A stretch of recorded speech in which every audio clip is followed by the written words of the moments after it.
హల్లెలూయా చెప్పండి ఒకసారి. అందరూ హల్లెలూయా వాళ్ళేనా? పరలోకంలో అందరూ అదే పలకాల్సింది. కనుక దేవుని యొక్క బిడ్డలారా, దేవుడు గొప్పవాడు, ఆయన శక్తివంతుడు. ఆయన బిడ్డలమైన మనం కూడా గొప్పవాళ్ళమే. హల్లెలూయా. ఈ భూమి కంటే, సూర్యుడి కంటే, చంద్రుడి కంటే, ఆకాశ నక్షత్రాల కంటే, ఈడ్చుతున్నటువంటి గాలి కంటే, సముద్రపు నీటి కంటే కూడా మనం చాలా గొప్పవాళ్ళమనే వీటన్నిటిని దేవుడు కలుగజేసిండు. ఆమేనండి. హల్లెలూయా. చూడండి దేవుని యొక్క బిడ్డలారా, రోమీయులకు రాసిన పత్రిక 11వ అధ్యాయం దగ్గర పెట్టుకుని చదవండి. ఈ రోజు ఒక ప్రత్యేకమైనటువంటి ప్రార్థన కూడిక. ఇది సువార్త కూడిక కాదు. ఇది మనుషులు ఎందుకు సువార్త కూడిక కాదంటే, నేను ఈ మధ్యలో ఉన్నటువంటి ప్రతి ఒక్కరూ రక్షణ పొందారు, ప్రతి ఒక్కరు మందిరాలకు వెళ్తున్నారు కనుక నేను ఒక ప్రత్యేకమైనటువంటి ప్రార్థన కూడిక ఏర్పాటు చేశాను. అయితే కొన్ని విషయాలు, తెలియని విషయాలు మనకు పరచబడతాయి. 2 మాటలుగా చెప్తాను. ఒకటి, దేవునికి స్తోత్రం కలుగునుగా. ఒకటేమో దేవుని యొక్క అనుగ్రహం, ఒకటేమో అనుగ్రహం లేనటువంటి వాళ్ళ గురించి.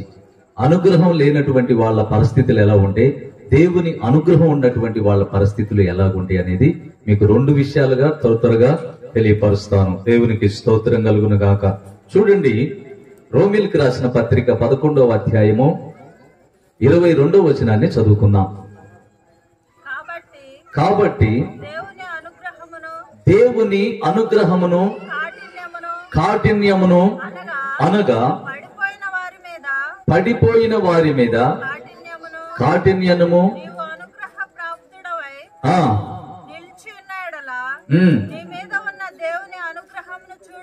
ఇది అసలు నీ మీద ఉన్న దేవుని అనుగ్రహము చూడుము. అది అట్లు నిలవని ఎడల నీవు కూడా నరికివేయబడతావు. దేవునికి స్తోత్రం కలుగును గాక. దేవుని యొక్క బిడ్డలారా, ఈరోజు ఇక్కడ ఈ వర్తమానం ఏమిటంటే, దేవుని కాఠిన్యము అంటే దేవుని యొక్క అనుగ్రహము నీ మీద ఉందో లేదో గ్రహించుకో, అంటే చూడుము. లేని ఎడల ఏమైంది, ఉన్న ఎడల ఏముంటది, ఈ 2 విషయాలు మీకు తెలియపరుస్తాను. దేవునికి స్తోత్రం కలుగును గాక. చాలా జాగ్రత్తగా వినాలి. హల్లెలూయా. హల్లెలూయా చెప్పాలి. ఏమంటే రియాక్షన్ ఉంటే మంచిదన్నమాట. కలెక్షన్ నుండి బాగుండాలని. రియాక్షన్ లేదనుకో, మీరు ఎక్కడో ఉన్నారు, నేను ఎక్కడో ఉన్నానని. అప్పుడు మీకు కాదు వాక్యం చెప్పేది. దయ్యాలు కమ్మగా ఏంటి చూశారులే పో అంటే చివరిలో. హల్లెలూయా. అందుకని దేవుని బిడ్డలారా, మీరు దేవుని బిడ్డలైనటువంటి మనము, దేవుడేమో ఈ కరెంటు వైర్కి ఒక వైరు, మనం ఒక వైరు. ఆయన మనం కలిస్తే అక్కడ మహిమ దిగాలి. దేవునికి స్తోత్రం కలుగును గాక. అప్పుడు ఆయన మనం కలిసి ఉండాలి. ఈ భూమి మీద ఉన్నప్పుడే కలిసి ఉంటేనే రేపు పరలోకంలో కలిసి ఉంటాం. అది ఇక్కడ లేదనుకో, నీకు పరలోకంలో స్థానం ఉండదు. దేవునికి స్తోత్రం కలుగును గాక. కనుక దేవుని యొక్క బిడ్డలారా, మీ మీద దేవుని అనుగ్రహము చూడుము. ఈ విషయం గురించి మూలవాక్యం కొంచెం సేపు చెప్తాను, ఆ తర్వాత 3 విషయాలు చెప్తాను. హల్లెలూయా. చూడండి, ఇంకొకటి ద్వితీయోపదేశకాండం 31వ అధ్యాయము 17వ వాక్యాన్ని చదువుకుందాం. దేవుని అనుగ్రహం లేని వాళ్ళ గురించి. ద్వితీయోపదేశకాండం 31వ అధ్యాయము 17వ వచనం. ఇక్కడ 2 చూపిస్తా, దీవించబడిన వాళ్ళని, శపించబడిన వాళ్ళని.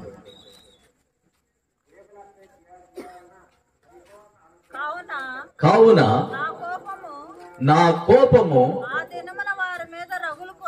ఆ దినమున, అనగా ముందుండే అనమాట, ముసిళ్ళ పండుగ అంటారు చూడు. ఆ దినమున వారి మీద రగులుకొని వారిని విడిచి దేవునికి స్తోత్రం కలుగును గాక. దేవుని యొక్క బిడ్డలారా, దేవుని అనుగ్రహము లేనటువంటి వారు దేవునికి విరోధంగా మారిపోతారు. దేవునికి విరోధంగా మారిపోయి మళ్ళీ దేవుని కాడికి వచ్చి దేవుడు దేవుడు అని కూడా ఈ లోకంలో కూడా జరుగుద్ది. మన ప్రార్థన ఆలకించడు దేవుడు. ఎందుకంటే నువ్వు విరోధివి గనుక. నువ్వు మనిషి అనుకుంటావు కదా, నేను దేవుని భక్తురాలనే, భక్తుడినే అనుకుంటావు. కానీ నీ క్రియలు, నీ యొక్క పద్ధతులు దేవుని అనుగ్రహం లేనటువంటి పద్ధతులు అన్నమాట. దేవుని అనుగ్రహం ఎవరి మీద అయితే ఉంటుందో వాళ్ళు ఎలా దీవించబడతారో, వాళ్ళు ఎలా ఉంటారో కూడా చూపిస్తాయి. ఇప్పుడు 3 విషయాలు. హల్లెలూయా. వారికి ఏమి ప్రాప్తించింది, వీళ్ళకి ఏమి ప్రాప్తించింది.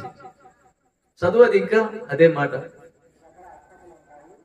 నా కోపం ఆ దినమున వారి మీద రగులు కొనును, నేను వారిని విడిచి వారికి విరోధి నగుదును, వారు క్షీణించిపోవుదురు, విస్తారమైన కీడులు ఆపదలు ప్రాప్తించును. హల్లెలూయా. కొందరికేమో విస్తారమైన కీడులు ఆపదలు వారికి ప్రాప్తిస్తాయంట. ఎందుకంటే వీళ్ళు దేవుని అనుగ్రహం లేనటువంటి వాడు. ఈ దేవుని అనుగ్రహం లేనటువంటి వారి మీద కీడులు శాపాలు అనేకమైనటువంటి వాళ్ళకి ప్రాప్తిస్తాయి అన్నమాట. ఇప్పుడు నీకు నాకు ఈ రోజు ఏమి ప్రాప్తించాలన్నదే మనకి ఈ యొక్క కుడిక. దేవునికి స్తోత్రం కలుగును గాక. ఇప్పుడు దేవుని యొక్క అనుగ్రహం ఉన్నటువంటి వాళ్ళ మీద ఏమి ప్రాప్తించింది, దేవుని అనుగ్రహం లేనటువంటి వారికి ఏమి ప్రాప్తించింది, ఈ ప్రాప్తించే దాని గురించి అన్నమాట. దేవునికి స్తోత్రం. ఈ 2 విషయాలు మనం తెలుసుకుంటే దేవుని యందు భయభక్తులు కలిగి దేవుళ్ళలో మనం ఇంకా ఎదుగుతాం అన్నమాట. మనం అనుకుంటాం కదా, నేను మారు మనసు పొందాను, నేను బాప్తీసం తీసుకున్నాను. ఎప్పుడు నువ్వు మారు మనసు పొంది ఎప్పుడు బాప్తీసం తీసుకున్నావు? నువ్వు తీసుకున్న బాప్తీసం అసలు దేవునికి ఇష్టం కాదు. అసలు మారు మనసు పొంది తీసుకున్నావో లేకపోతే ఏ ఆలోచనతో తీసుకున్నావో, నువ్వు తీసుకున్న ఏ ఆలోచన తీసుకున్నావుగా అనేవాళ్ళు ఎక్కువ మంది ఉంటారు. హల్లెలూయా. మారు మనసు అంటే ఈ లోక మనసు విడిచి, ఈ లోక కోరికలు వదులుకొని, ఈ లోక అలవాట్లు మానుకొని, ఈ లోకలు ఉన్నాయని తీసేసుకొని మచ్చటంగా మంచిగా ప్రభుకి ఏది ఇష్టమై ఉంటుందో అది మన మనసులో ఉండాలి. అది మారు మనసు అంటే. హల్లెలూయా. అంతే కదండి. తాగుబోతానాన్ని మరవాలి, తిరుగుబోతానాన్ని మరవాలా లేదా? మరవకుండా ఏం లేకుండా దేవుని అనుగ్రహం నా మీద కూడా ఉందిలే అంటే అటు గురితే దేవునికి స్తోత్రం కలుగును కాదు. దేవదత్తులు వచ్చి ముఖం మీద మటిక్కాలేస్తారు. ఇప్పుడు తలకాయ పోతుంది, ఏం జరిగింది, ఇప్పుడు బాగానే ఉంటిగా. ఇట్లాంటివన్నీ పిచ్చి అన్ని వస్తుంది. వచ్చినప్పుడు దేవుని తెలుసుకుంటూ అని. హల్లెలూయా. అందుకని దేవుని యొక్క బిడ్డలారా, దేవుని అనుగ్రహం లేనటువంటి వాళ్ళు దేవుని మనసుతో సగం ఉంటారు, సగం లోకం మనసుతో ఉంటారు. వాళ్ళకి లోకం కావాలి, దేవుడు కావాలి. లోకంలో మనం ఉంటాం కానీ దేవుడు మనతో ఉండాలి. ఎక్కడున్నా సరే, ఏ ప్రాంతంలో ఉండా, ఎలాంటి భయంకరమైనటువంటి స్థానంలో స్థితిలో ఏ ప్రాంతంలో మనం ఉండా గానీ అక్కడ దేవుని అనుగ్రహం మనతో ఉండాలి. ఎవరితో మాట్లాడినా గాని, ఏ ఊరన్నా ప్రయాణం చేసినా గాని, ఎక్కడికి పోయినా ఏమి చేసినా కూడా దేవుని అనుగ్రహం నీ మీద ఉంటే ఏమి నీకు ప్రాప్తిస్తాయో తెలియపరుస్తా. ఇంట్రడక్షన్ చేస్తున్నాం. దేవునికి స్తోత్రం కలుగును గాక. ఈ వాక్యం దేశంలో చాలా మంది చూస్తారు. హల్లెలూయా. అనేక చోట్ల లండన్ దేశంలో కూడా చూసేవాళ్ళు ఉన్నారు, మన తెలుగు వాళ్ళు ఉన్నారు అక్కడ. హల్లెలూయా. తెలుగు వాళ్ళు చూస్తారు, లైక్ కొడతారు. కనుక దేవుని యొక్క వీళ్ళ రాజమండ్రి సైడ్ వాళ్ళు, అమలాపురం ఆ ప్రాంతం వాళ్ళు లండన్ దేశంలో ఉన్నారన్నమాట. వాళ్ళు కూడా లైక్ కొడతారు. అందుకని దేవుని యొక్క బిడ్డలారా, ఇక్కడ దేవుని అనుగ్రహం నీ మీద ఉందో లేదో చూసుకొనుము అంటున్నాడు దేవుడు. దేవునికి స్తోత్రం కలుగును గాక. ఈ మాట దేవుడు మాట్లాడే మాట అన్నమాట. ఆ మాట అయితేనే ఇక్కడ రాస్తారు ఈ పరిశుద్ధ గ్రంథంలో. లేని ఎడల రాయటానికి లేదు. అదే పరిశుద్ధ గ్రంథం అంటే. మనకి దేవుడు ఎవరయ్యా అంటే బొమ్మలు కాదు, ఇంకోటి కాదు, ఇదే దేవుడు. దేవునికి స్తోత్రం. ఈ పరిశుద్ధ గ్రంథంలో ఉన్నటువంటి ప్రతి మాట, ఆ మాట మనం చదివేటప్పుడు దేవుడు మనతో మాట్లాడుతున్నాడు. ఇప్పుడు దేవుడు మనతో మాట్లాడుతున్నాడన్న మనసు ఎవరైతే ఎరిగి ఉంటారో వాళ్ళు మంచి జ్ఞానవంతులై, తెలివి కలిగిన వారై, వాళ్ళు అద్భుత రీతిలో దేవుని యొక్క అనుగ్రహంతో జీవిస్తారు. జీవించి దేవునితో సంతోషంగా ఆనందిస్తారు. దేవునికి స్తోత్రం కలుగునుగా. అయితే దేవుని యొక్క బిడ్డలారా చూడండి, ఇక్కడ 2వ శామ్యూయేలు గ్రంథం 19వ అధ్యాయం 7వ వచనాన్ని చదువుకుందాం. ఆ తర్వాత లూకాసు వార్త 1వ అధ్యాయం 28వ వచనాన్ని కూడా చదువుకుందాం. వీళ్ళకి ఏమేమి ప్రాప్తిస్తున్నాయో మనం ప్రాప్తించేదాకా ప్రతి దానిలో కూడా ప్రాప్తించును అని చదివే వాక్యంలో ఉంటాయి అన్నమాట. దేవునికి స్తోత్రం. 2వ సమూయేలు 19వ అధ్యాయము 7వ వచనం. 19:7. నీవు బయటికి రాకుండిన ఎడల నీ యొద్ద ఒక్కడును నిలువడని యెహోవా నామమును బట్టి ప్రమాణం చేసి చెప్పుచున్నాను. నీ బాల్యము నుండి నేటి వరకు నీకు ప్రాప్తించిన అపాయములన్నిటికంటే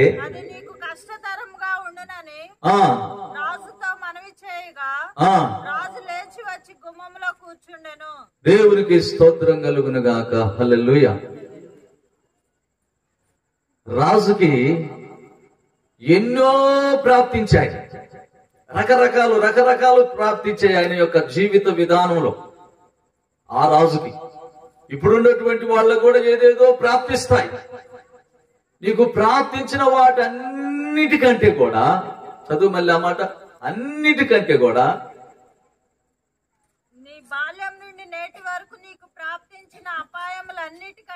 అన్నిటికంటే ఏది కష్టతరముగా ఉంటది? హల్లెలూయా. చాలు.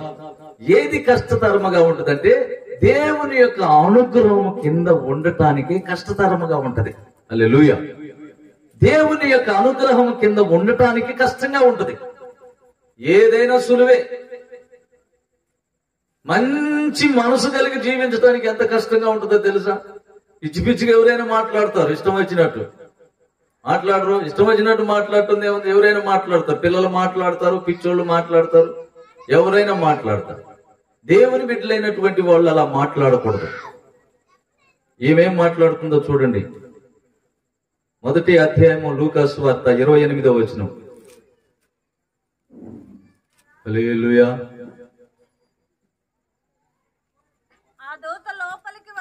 ఆ దూత లోపలికి వచ్చి ఆమెను చూసి, దయాప్రాప్తురాలా, నీకు శుభం, దేవునికి స్తోత్రం కలుగును గాక. దయాప్రాప్తురాలా, నీకు శుభం. ఆమెకి ఏం ప్రాప్తించింది? శుభం, శుభవచనం. నువ్వు లేవగానే నీకు కూడా అది ఉండాలి, నడిచేటప్పుడు అది ఉండాలి, మాట్లాడేటప్పుడు అది ఉండాలి, నీ జీవిత విధానం అంతట్లో అది ఉండాలి. శుభము కలగాలి. హల్లెలూయా. శుభము కలిగితే శుభము నీకు ప్రాప్తించాలి, కానీ కీడులు ఎందుకండి? కీడు ఎందుకు వస్తుంది అనుకుంటున్నారు? మన యొక్క తత్వం సరైనటువంటి విధానంలో లేకపోవటం వల్లనే, మనల్ని మనం సరి చేసుకోకపోవటం వల్లనే, మన మాట తీరు, మన యొక్క విధానాలు, మన యొక్క కుటుంబ పద్ధతులు అన్నిటిని కూడా సరి చేయబడాలి, సరి చేసుకోవాలి. ప్రతి విషయంలో కూడా సరి చేసుకోవాలి. ఎదుటి వాళ్ళని కాదు, మనల్ని మనమే సరి చేసుకున్నప్పుడు ఎదుటి వాళ్ళు నిన్ను చూసి సరి చేసుకుంటారు. అది ఈ లోకంలో మనం చేయాల్సిన విధానం. అది దేవుడు మనకు తెలియపరుస్తుండు. అందుకని ఎవరికి వాళ్లే సరి చేసుకోవాలి అన్ని విధాలుగా. మన 2 కళ్ళే చూస్తాయి, కానీ అవతల నుంచి 100 కళ్ళు చూస్తాయి మనల్ని అన్న భయం నీలో ఉన్నప్పుడు నువ్వు సరి చేయబడుతావు, నువ్వు దయా ప్రాప్తురాలు అవుతూ నీకు శుభం కలుగుద్ది. గట్టిగా సప్పట్లో కొట్టుకో. హల్లెలూయా. అప్పుడు నీకు శుభం కలుగుద్ది. సరి చేయబడుకునే లేకుండా పనికి మాలినటువంటి వాళ్ళని చూసి నువ్వు పనికి మాలిన వ్యక్తి అయితే ఎట్లా కురిద్ది? పనికొచ్చేటటువంటి వాళ్ళని చూసి పనికొచ్చే వ్యక్తిగా సరి చేసుకోవాలి. కొంతమంది ప్రార్థనకి వెళ్ళినప్పుడు ఏం చేస్తారంటే ఎకలమెకలుగా సరైనటువంటి భక్తి కలిగి ప్రార్థనలో దేవునికి ఇష్టమైన భక్తి కలిగినటువంటి వారి వైపు చూడరు, వాళ్ళని హేళన చేస్తారు. అమ్మ భక్తి పూర్వంలో చూడు, అబ్బా ఇప్పుడు ఎన్ని పాటలు పాడుతో, అబ్బో ఇప్పుడు ఎంతసేపు ప్రార్థన చేస్తుందో, అబ్బో ఏం బట్టలు తీరు వేరు, ఏం వాళ్ళు ఉండాలంటే మనకాడు కురితే చూడవే అని చెప్పని ఇవన్నీ దయ్యాలు. హల్లెలూయా. ఈ దయ్యాలన్నీ ఏం చేస్తాయంటే మంచిగా ఉండాలని కూడా జరగబడతాయి. దేవునికి స్తోత్రం కలుగును గాక. మంచిగా ఉండాలని జడగొడతారండి, మంచి బ్రతికే వాళ్ళని జడగొడతారండి, మంచి జీవితం జీవించే వాళ్ళని జడగొడతారు, మంచి పరిశుద్ధ జీవితం జీవించే వాళ్ళని జీవించనీయరు. మందిరానికి పోయే వాళ్ళే, బయట వాళ్ళు కాదు. అందుకే బుద్ధి కలిగిన కన్నికలు, బుద్ధి లేని కన్నికలని దేవుడు అట రాసి పెట్టి ఉంచింది. అందరు కన్నికలే, అందరు పరిశుద్ధులు, అందరూ ప్రార్థన పోయేవాళ్లే. ఇందులో సగం మంది ఏమో డూప్లికేట్, సగం మంది ఏమో ఒరిజినల్. అందరూ పరలోకానికి రారు. హల్లెలూయా. అలాగనే నయోమి గురించి, మరియమ్మ గురించి రాయబడి ఉంది. మరియమ్మ ఏమో ఆయన అంటుంది దేవుడు గొప్పవాడు, నాకు గొప్ప కార్యాలు చేసిండని ఆమంటుంది. నయోమి ఏమో దేవుడు నాకు దుఃఖం కాక చేసిండు, నాకు ఉండగానే పోయి నా భర్త పోయిన, నా పిల్లలు పోయా, నా ఆస్తులు పోయినా, నాకు కట్టుకోవడానికి కూడా వస్తున్నారు. నన్ను దేవుడు ఇంత కీడుగా చేస్తుండు, నన్ను మారా అని పిలవండి, నైవేమి అని పిలవద్దు, ఆశీర్వాదం మాట్లాడద్దు అని చెప్పని ఏమో మాట్లాడు. ఏమా క్రైస్తవురాలే, ఆమె క్రైస్తవురాలు, ఇద్దరు ఒక ఊరోళ్ళే. హల్లెలూయా. ఈ నయోమి ఒక ఊరు ఆమె, ఈ మరియ తల్లి ఒక ఊరు ఆమె, ఇద్దరు బెత్లెహేము పొరవాళ్లే. హల్లెలూయా. బెత్లెహేము పొరలో మరియ తల్లి ఉంది, ఆమె ఎప్పుడు దీవించబడి ఉంది. ఈమె బెత్లెహేము పొరలో ఉండకుండా మోయాబి ప్రాంతానికి వెళ్ళిపోయింది. మోయాబి ప్రాంతానికంటే మోయాబి ప్రాంతం అనగా ఏంటిదో తెలుసా? ఇక్కడ కూడా మోయాబి ప్రాంతం ఉన్నది. హల్లెలూయా. మోయాబి ప్రాంతం అంటే దేవుళ్ళో కాసుకోకుండా, దేవుళ్ళలో ఉండకుండా బయట బయట బయట బయట ఆలోచనలు ఉంటే చూడు, ఆ బయట బయట ఆలోచనలే మోయాబి అనుభవాలు, మోయాబి ఆలోచన. బయట వాళ్ళతో మనకు పని లేదు, సినిమా యాక్టర్లతో మనకు పని లేదు, హీరోయిన్లతో పని లేదు. కనిపించేటటువంటి వాళ్ళలాగా మనం డ్రెస్సులు వేయాలని, వాళ్ళలాగా మనం రంగులు వేయాలని తల్లకి. హల్లెలూయా. ఏమనుకో బాగండి. హల్లెలూయా. రంగులు వేయాలని, పౌడర్లు రాయాలని, లిప్టిక్లు వేసుకోవాలని, ఎత్తుమాడాలు చెప్పులు వేసుకుని టింగ్ టింగ్ నడవాలని, గల్లు గల్లు గల్లు గల్లు అని గజ్జలు వేసుకుని నడవాలని. ఏమండి, ఇట్లాంటి అన్ని ఎలపటి వాళ్ళే, లేకపోతే దేవుళ్ళు ఉండేవాళ్ళే. దేవుళ్ళు ఎట్లుంటారు? సాధువైనట్టు, మృదువైనట్టు, అక్షయ అలంకారం ధరించుకొని పరిశుద్ధ స్త్రీలకు తగినట్లుగా మీరు ఉండండి. పనికి మాల అలవాట్లు తీసేసుకోండి. అది హిందూ దేశం. ఇంతకు ముందు ఈ లోకంలో రాళ్ళు రప్పలన్నీ తీసి ముక్కులకి, చెవులకి, కాళ్ళకి ఎరబడ్డారు పెట్టుకొని టింగ్ టింగ్ టింగ్ టింగ్ అని కోయేవాళ్ళు తిరిగారు. అది ఇంకా మారొద్దా? తెలివితేటలు పెరిగే కొద్ది, జ్ఞానం పెరిగే కొద్ది పద్ధతిగా ఉండాలి. హల్లెలూయా. పద్ధతిగా మారిపోవాలి. దేవునికి స్తోత్రం కలుగునుగా. అంతేగాని ఇంకా టింగురాంగుడు అని చెప్పని వాళ్ళలాగా మనం ఉండకూడదు. మార్చుకోవాలి. అన్ని విధాలుగా మనం మార్చుకున్నప్పుడు ఏం జరుగుతుందంటే మన పిల్లలకి మనం మాదిరిగా ఉంటాం. హల్లెలూయా. ఉంటావా లేదా? బైబిల్లో ఒక మాట ఉంది, తల్లిదండ్రులు అంట ద్రాక్షాలు తిన్నారంట. మీకు తెలుసో లేదు? వాళ్ళు ద్రాక్షాలు తింటే పిల్లల పళ్ళు అంట పొలంగా పులిచిపోయి అంట అనుకుంటున్నారు. నువ్వు డిస్కో రంగు చీరలు కట్టుకొని డిస్కో రంగు బట్టలు వేసుకుంటే వాళ్ళు ఏమి వేసుకుంటారు? హల్లెలూయా. పిల్లలకు తగినట్లు అన్నిట్లో తగ్గించుకుంటే ఏమంటారు? మా పిల్లలు కూడా మామూలు వాళ్ళు కాదు. హల్లెలూయా. మా పెద్ద కొడుకు, చిన్న కొడుకు మమ్మల్ని చూసి భయం కలిగి ఆడకి ఎన్నోసార్లు నట్లు పడుకుంటా ఎందుకో గాని పూర్తిగా మారిపోయారు. సపోర్ట్లు కొట్టండి. హల్లెలూయా. మారిపోయారంటే ఎప్పుడు కూడా మేము ఇక ఈ లోక సంబంధమైన వేషాలు, కోరికలకి వద్దు, అనవసరం దండగా, దాని వల్ల అనవసరంగా మనమే పాడు చేసుకున్నట్టయితే అలాంటి పనికి మాలిన పని ఎందుకులు అని చెప్పని మంచిగా దేవుళ్ళో ఉండటం నేర్చుకున్నాం. దేవునికి స్తోత్రం కలుగునుగా. హల్లెలూయా. దేవుళ్ళో ఉండటం నేర్చుకున్నటువంటి స్త్రీ అంటుంది కదా, ఆ స్త్రీ గురించి దేవదూత ఏమని మాట్లాడుతుంటే, దయా ప్రాప్తురాలా, నీకు శుభము కలిగింది, నిన్ను ఈ తరం వారు కాదు, ఇక ఎన్ని తరం వాళ్ళైనా నిన్ను ధనిరాలే అంటారు, ఇక నువ్వు చప్పట్లు పెట్టుకో, సంతోషించు. దేవుని అనుగ్రహం ఉన్న వాళ్ళ జీవితం అలా ఉంటది. దేవుని అనుగ్రహం లేనటువంటి వాళ్ళకి వారికి ఏదో కీడు, ఏదో ఒక శాపం, ఏదో పనికి మళ్ళీ ఏయో ఒకటి. ఏంటయ్యా ఎంత భక్తి చేస్తున్నా కానీ దేవుడు అంటే నాకు ఇష్టమేగా అంటుంది ఒక ఆమె అక్కడ. హల్లెలూయా. నాకు ఇష్టమేగా, ఏందయ్యా నాకే ఇన్ని కష్టాలు, ఇన్ని నష్టాలు, ఇన్ని ఇబ్బందులు. యేసు ప్రభు కల్వరి శిలువలో ఆయన ఒంట్లో ఉన్న రక్తం అంతా కార్చుండు, ఈ శరీరం నమ్మకం లేని శరీరం, కష్టాలు నాకేమత్తే, నీకు నోరు మూసుకో, మంచిగా ప్రార్థన చేసుకో, కష్టాలు వస్తే సంతోషించి ఆనందించి గంతులే అన్న. ఎవరి పాస్టర్ గారు? హల్లెలూయా. కష్టాలు వస్తే సంతోషించి గంతులేయమంటే బైబిల్లో ఉంది కదా. ఇప్పుడు ఏడుస్తున్నటువంటి వారులారా మీరు నవ్వుతారు అన్నాడు అన్లా. హల్లెలూయా. ఇప్పుడు నవ్వుతున్నటువంటి వారులారా రేపు మీకు ఏడుపు ఉంది. ఎక్కడ? పాతాళంలో. ఈ భూమి కాలిపోయింది. మహిమ కలిగిన వాళ్ళు ఎత్తపడతారు, దేవుని అనుగ్రహం ఉన్నవాళ్ళు. అనుగ్రహం లేని వాళ్ళు అంతా కాలి బూడిదే ఏడుతారు. దేవునికి స్తోత్రం. మనం సంపాదించుకోవాల్సింది దేవుణ్ణి ఈ లోకంలో. అంతకు మించిన ఇంకా మనకి ఏది అవసరం లేదు. ఒకవేళ అవసరం అయితే తాత్కాలికంగా మన శరీరానికి బ్రతికించుకోవటానికి ఎక్కువ కాలం దేవుని యొక్క మహిమలో ఉండటం కోసమే మనం బిల్డింగ్లు కట్టించుకోవచ్చు, కాసిన కొన్ని సంపాదించుకోవచ్చు, తప్పులేదు. ఇతర దేశాలు, క్రైస్తవ దేశాల్లో పెద్ద పెద్ద ఒక్కొక్క ఇల్లు దాదాపు 100 అంతస్తులు, 200 అంతస్తులు కూడా ఉన్నాయి అన్నమాట. ఆ డబ్బుతోనే ఆ లండన్ దేశం నుంచి మన దేశంలో ఈ క్రైస్తవం ఇదంతా తెలియపరచబడ్డది. హల్లెలూయా. అందుకని దేవుని యొక్క బిడ్డలారా చూడండి, దేవుడు అంటున్నాడు, ఎవరి మీదైతే నా అనుగ్రహం ఉంటుందో వాళ్ళు ఎలా దీవించబడతారో 3 విషయాలు 3 విషయాలు కూడా 30 నిమిషాలు కూడా చెప్పను, ఇంకా తక్కువలోనే చెప్తాను. త్వరగా చదవండి. దేవునికి స్తోత్రం కలుగునుగా. చూడండి, ద్వితీయోపదేశకాండం 28వ అధ్యాయము 2వ వచనం.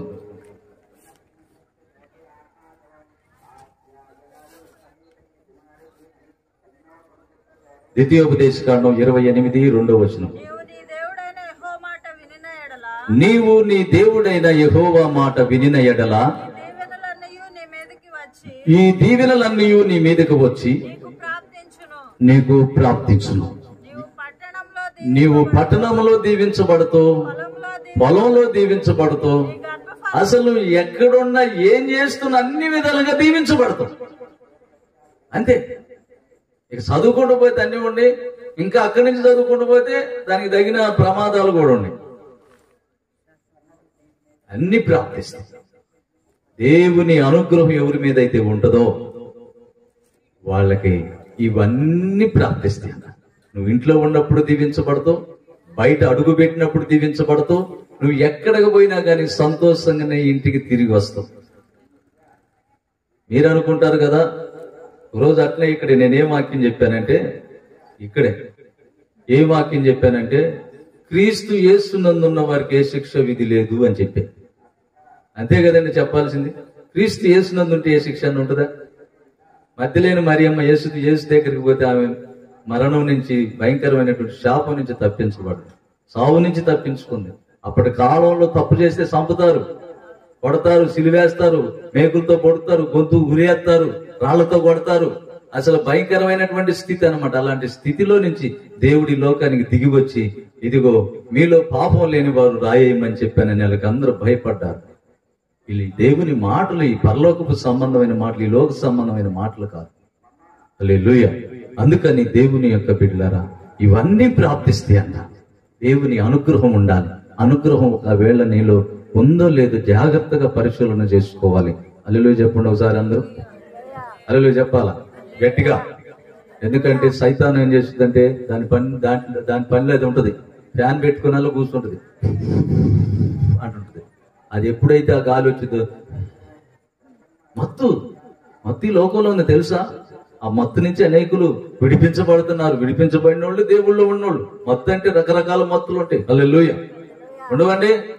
కొంతమంది అనుకుంటారు కదా, సారా తాగితేనే, బ్రాంతి తాగితేనే మత్తు అనుకుంటారు.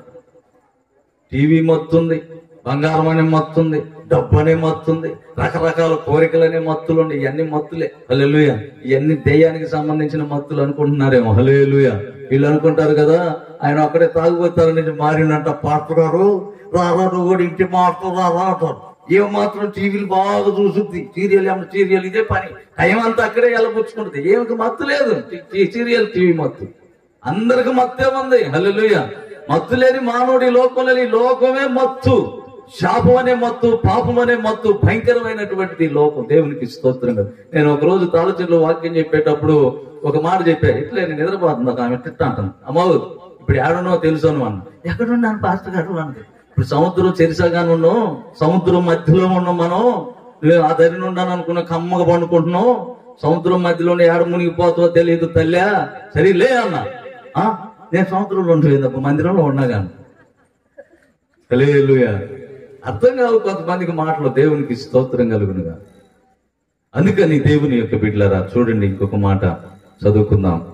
సంఖ్యాకాండం 23వ అధ్యాయము 20వ వచనాన్ని చదువుకుందాం. సంఖ్యాకాండం.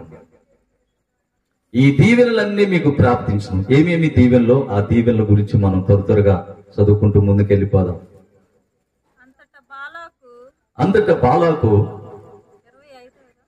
20వ వచనం, 23, 20వ వచనం, 23వ అధ్యాయము 20వ వచనం. అది ఇదిగో దీవించమని నాకు సెలవాయను, ఆయన దీవించెను, దానిని నేను మార్చలేను. దేవుని యొక్క బిడ్డలారా, ఒక వ్యక్తి దేవుని అనుగ్రహం ఉన్నటువంటి వ్యక్తిని పోయి నువ్వు దీవించమని చెప్పని ఒక వ్యక్తికి దేవుడు చెప్పిండు. చెప్పినప్పుడు అతను పోయి ఏమంటున్నాడంటే, ఇదిగో నీవు దీవెనకరంగా ఉండాలి, నువ్వు సంతోషంగా ఉండాలి, ఈ ప్రాంత ప్రజలంతా బాగుండాలి, ఈ ప్రాంత ప్రజల్లో దేవుని యొక్క అనుగ్రహం ఉంది, ఆ అనుగ్రహం ఉన్న వాళ్ళని నేను దీవించడానికే వచ్చాను. అంతే ఆయన అన్నటువంటి మాట. అదే చదువు. ఇదిగో దీవించమని నాకు సెలవాయను ఆయన దీవించెను నేను దాన్ని నేను మార్చలేను. ఆయన యాకోబులో ఏ దోషము కనుగొనలేదు. హల్లెలూయా. ఇశ్రాయేలులో ఏ వంకరతనం కూడా లేదు, చూడలేదు. అందుకని చదువు. అతని దేవుడైన యెహోవా అతనికి తోడై ఉన్నాడు. అంతే. దేవునికి స్తోత్రం కలుగును. దేవుని అనుగ్రహం ఉన్నటువంటి పరిస్థితులు ఇలా ఉంటాయి. ఆ ఇశ్రాయేలు ప్రజలు, వారి మీద దేవుని అనుగ్రహం ఉంది. ఇప్పుడు నీ మీద దేవుని అనుగ్రహం ఉంది అనుకో, పోగొట్టుకోబా. దేవుడు ఇప్పటికైనా నిన్ను మర్చిపోలేదు. నీ మీద దేవుని అనుగ్రహం ఉంటేనే ఈ కూడికి ఏర్పాటు చేసింది. దేవుడు నన్ను పంపించు. నాకు ఆటో లేదు, నాకు ఎవరు పిల్లలు కూడా సహాయం చేసిన లేదు. 2వ అంతస్తు నుంచి దించుకొని ఇద్దరం కలిసి కింద పడుకుంటా, మా చేతిలో అటు ఇటు పొడుచుకుంటా ఈ బాక్సులు దించుకుంటూ వచ్చాం. కిందిలు లేదని అద్దెకు దొరికితే ప్రతి వారం ఎక్కడో ఒకక్కడ ప్రార్థనలు పెట్టేవాళ్ళం కదా అని చెప్పని రోజు అనుకుంటాం. ఇక ఆ ఇంట్లోనే అట్లా ఆగిపోయాం. దేవునికి స్తోత్రం కలుగునుగా. ఆ బాక్సులు ఇద్దరమే దించుకున్నాం. పిల్లలు, ఒక బాబు గుంటూరులో ఉన్న, ఒక బాబు తాళచెరులో 2 మందిరాలు, అక్కడ వాక్యం చెప్తూ ఉన్నాడు. వాడు తిప్పలు పడుతూనే ఉన్న పాపం. హల్లెలూయా. ఈడు బాధ ఈడు పడుతుండు, నా బాధ నేను పడుతున్నా. అంతేగాని మనకి కాసిన కూసిన దేవుడు ఇచ్చిండు. సౌండ్ సిస్టమ్, ₹1,00,000 సౌండ్ సిస్టమ్ ఇచ్చిండు. మనకు అన్నీ ఇచ్చిండు. మరి ఏమి చేతగాని వాడికి ₹30,000 పోనివ్వటం ఏంటి? తినటానికి అన్ని ఇస్తుండు. మనం అంతా కలిసి ఉండే ఒక చోట బాగు తిందాం అని చెప్పి అనుకునే టైపుగా. హల్లెలూయా. దేవుని బిడ్డల్ని దీవించటానికి మమ్మల్ని బ్రతికించిండు. గట్టిగా చప్పట్లు కొట్టండి. హల్లెలూయా. దేవుని బిడ్డల్ని దీవించమని మమ్మల్ని బ్రతికిస్తుండు. అయితే దేవుడు మాలో పెట్టినటువంటి ఆ తలంపులు ప్రజలకు తెలియపరచాలని ఆ వేదన తప్ప ఇక రెండో వేదన ఏమీ లేదు. దేవునికి మహిమ కలుగునుగా. అందుకని దేవుని యొక్క బిడ్డలారా, దేవుని అనుగ్రహం ఎవరి మీద ఉంటే వాళ్ళకి ఇవన్నీ ప్రాప్తిస్తాయంట. వాళ్ళు దీవించబడతారంట, వాళ్ళు ఆశీర్వదించబడతారంట. అందుకని అక్కడ చూశారు కదా ఏమన్నాడో. ఆయన అన్న మాట ఏంటంటే, దేవుడు దీవించమన్న మాటని నేను మార్చలేను. దేవుడి ప్రజల్ని బాగుండాలని చెప్పని అంటున్నాడు. వాళ్ళ దగ్గరికి వెళ్ళి నేను ప్రార్థన చేయాలి. వాళ్ళ దగ్గరికి వెళ్ళి నేను దీవించి రావాలి. ఆ ప్రాంత ప్రజలు ఆశీర్వదించబడాలి. అది దేవుని సేవకుడు రావాలి. అది మోసే వల్లే సముద్రాలు 2 పాయలుగా చీల్చబడతాయి. దేవుని సేవకుడు అనేవాడు ఎప్పుడైనా సరే ప్రజలను దీవించే పనిలోనే ఉండాలి. దేవుని అనుగ్రహం లేకపోతే తెలియపరచాలి. నీ దగ్గర దేవుని అనుగ్రహం ఉందో లేదో అని చెప్పిన వాక్యాన్ని వినిపించి వాళ్ళకి తెలియపరచాలి. అది దేవునికి స్తోత్రం కలుగును. అందుకని దేవుని యొక్క బిడ్డలారు ఇంకొక మాట చదువుకున్న ఆదికాండం 49:26 వచనాన్ని కూడా మనం చదువుకొని మళ్ళీ 2వ విషయంలోకి త్వరగా వెళ్దాం. చివరి పోయేళ్ళకి తొందరగానే ముగిస్తాం. త్వరగా సమయం ఎంత అయిందో నాకు టైం లేదు. దేవునికి స్తోత్రం కలుగును కాదు. త్వరగా 49:26. నీ తండ్రి దీవెనలు నా పూర్వీకుల దీవెనలపైనే శిరకాల పర్వతముల కంటే ఎచ్చుగా ప్రబలమవును.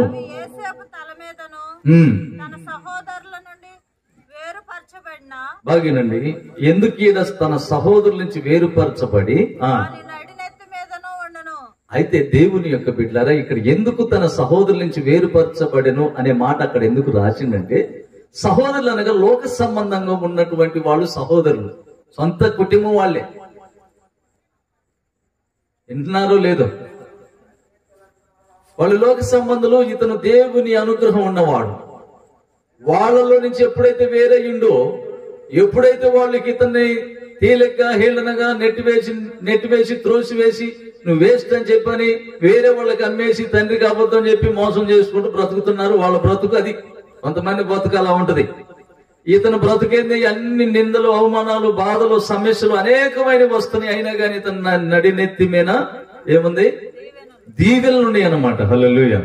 అతనికి దీవెనల నుండి అతని పట్ల దేవుని యొక్క అనుగ్రహం ఉందన్నమాట.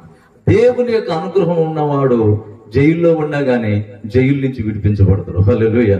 దేవుని అనుగ్రహం ఉన్నవాడు మరణం దగ్గరకు వచ్చినా గానీ మరణం ఏమీ చేయదు. చప్పట్లు కొట్టండి. హల్లెలూయా. నీ దగ్గరికి మరణం వచ్చినా గానీ నిన్ను ముంచివేయదు, నిన్ను చంపివేయదు. ఎందుకంటే దేవుని అనుగ్రహం నీకుంది కనుక.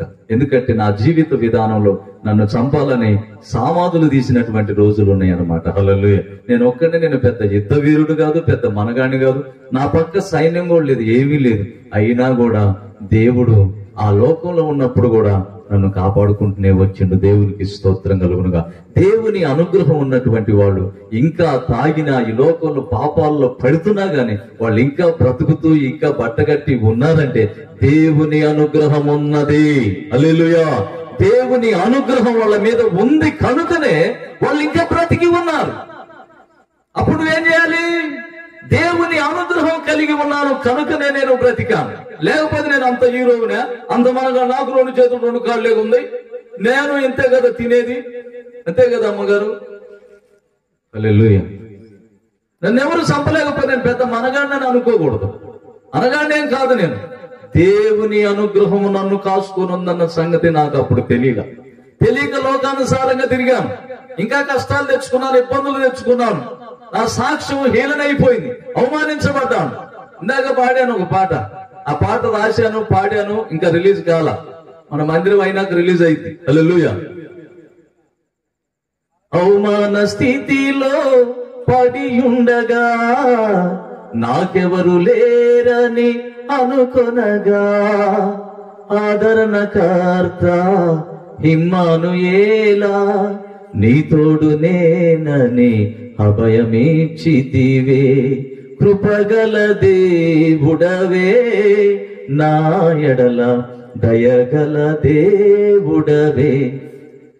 కష్టాల కొలిమిలో నన్ను శోధించి నీ ఆత్మ సాక్షిగా నేనుండుటకే నీ ఆత్మ వర్షం కురిపించినావే.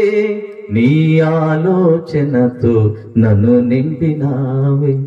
ఆయన ఆత్మ వర్షం అనగా దేవుని వాక్యం. ఆయన ఆలోచనతో నింపబడదు. 3వది, జీవపు ఊటలో నన్ను నాటినావే, ఫలించేడి కొమ్మగా నన్ను చేసినావే. ద్రాక్షవల్లివి నీవైనావే, నీలో నన్ను అంటు కట్టినావే. హల్లెలూయా. ఇంకా 2 ఆలోచన ఉండదు, 2 అలవాట్లు ఉండదు. ఎప్పుడు దేవుని అనుగ్రహం ఉంటుంది. హల్లెలూయా. ఎన్ని సమస్యలు వచ్చినా, ఎన్నోసార్లు నా బండి యాక్సిడెంట్ కాబోయింది. హల్లెలూయా. అయినా తప్పించుకుంటూ వచ్చిండు నా దేవుడు. ఎన్ని బాధలు వచ్చినా, ఎన్ని సమస్యలు వచ్చినా దేవుని అనుగ్రహం ఎవరి మీద అయితే ఉంటుందో ఆ కుటుంబంలో ఇంకా ఎన్నటికి కూడా దుఃఖం ఉండదు. చప్పట్లు కొట్టుకోండి. హల్లెలూయా. ఇదొక్కటి మీరు గుర్తు పెట్టుకోండి. మీరు ఈ రోజు మీరు ఎంత వాక్యం విన్నది అన్నది కానీ దేవుని అనుగ్రహం నా మీద ఉందా లేదా అని నిన్ను నీవు పరిశీలన చేసుకొని ప్రభు సన్నిధిలో కుమ్మరించు. చప్పట్లు కొట్టుకో. ప్రభు సన్నిధిలో నిన్ను నీవు కుమ్మరించుకో. ప్రభువా నువ్వే నాకు తోడు, నా ప్రార్థనే నా బిడ్డలకు తోడు. దేవునికి స్తోత్రం కలుగునుగా. అందుకని దేవుని యొక్క బిడ్డ 2వది, మొట్టమొదటిది ఈ దీవెనలన్నీ మీ మీదకి ప్రాప్తిస్తాయి ఎప్పుడు దేవుని అనుగ్రహం ఉంటే. 2వది చూడండి, 2వది 1 కొరింథీయులకు రాసిన పత్రిక 16వ అధ్యాయము 9వ వచనం. మంచి సమయము నీకు ప్రార్థించనంట. సమయం, మంచి సమయం. త్వరగానే ముగిస్తా. మొదటిది దీవెనలన్నీ ప్రార్థిస్తాయి, 2వది మంచి సమయం ప్రార్థించింది, 3వది మీకు క్షేమము ప్రార్థించింది. 3వది క్షేమం. మంచి సమయం, మంచి క్షేమం, మంచి దీవెనలు, ఈ 3 మనకుంటే చాలు. అవి ఎలా ఉంటాయి అంటే దేవుని అనుగ్రహం ఉన్నటువంటి వారి మీద. చూడు 16:9 వచనం. కార్య అనుకూలమైన మంచి సమయము నాకు ప్రాప్తించి ఉన్నది. మరియు ఎదిరించువారు అనేకులున్నారు గనుక పెంతెకోస్తు వరకు ఎఫెసులో నిలిచి ఉండును. హల్లెలూయా.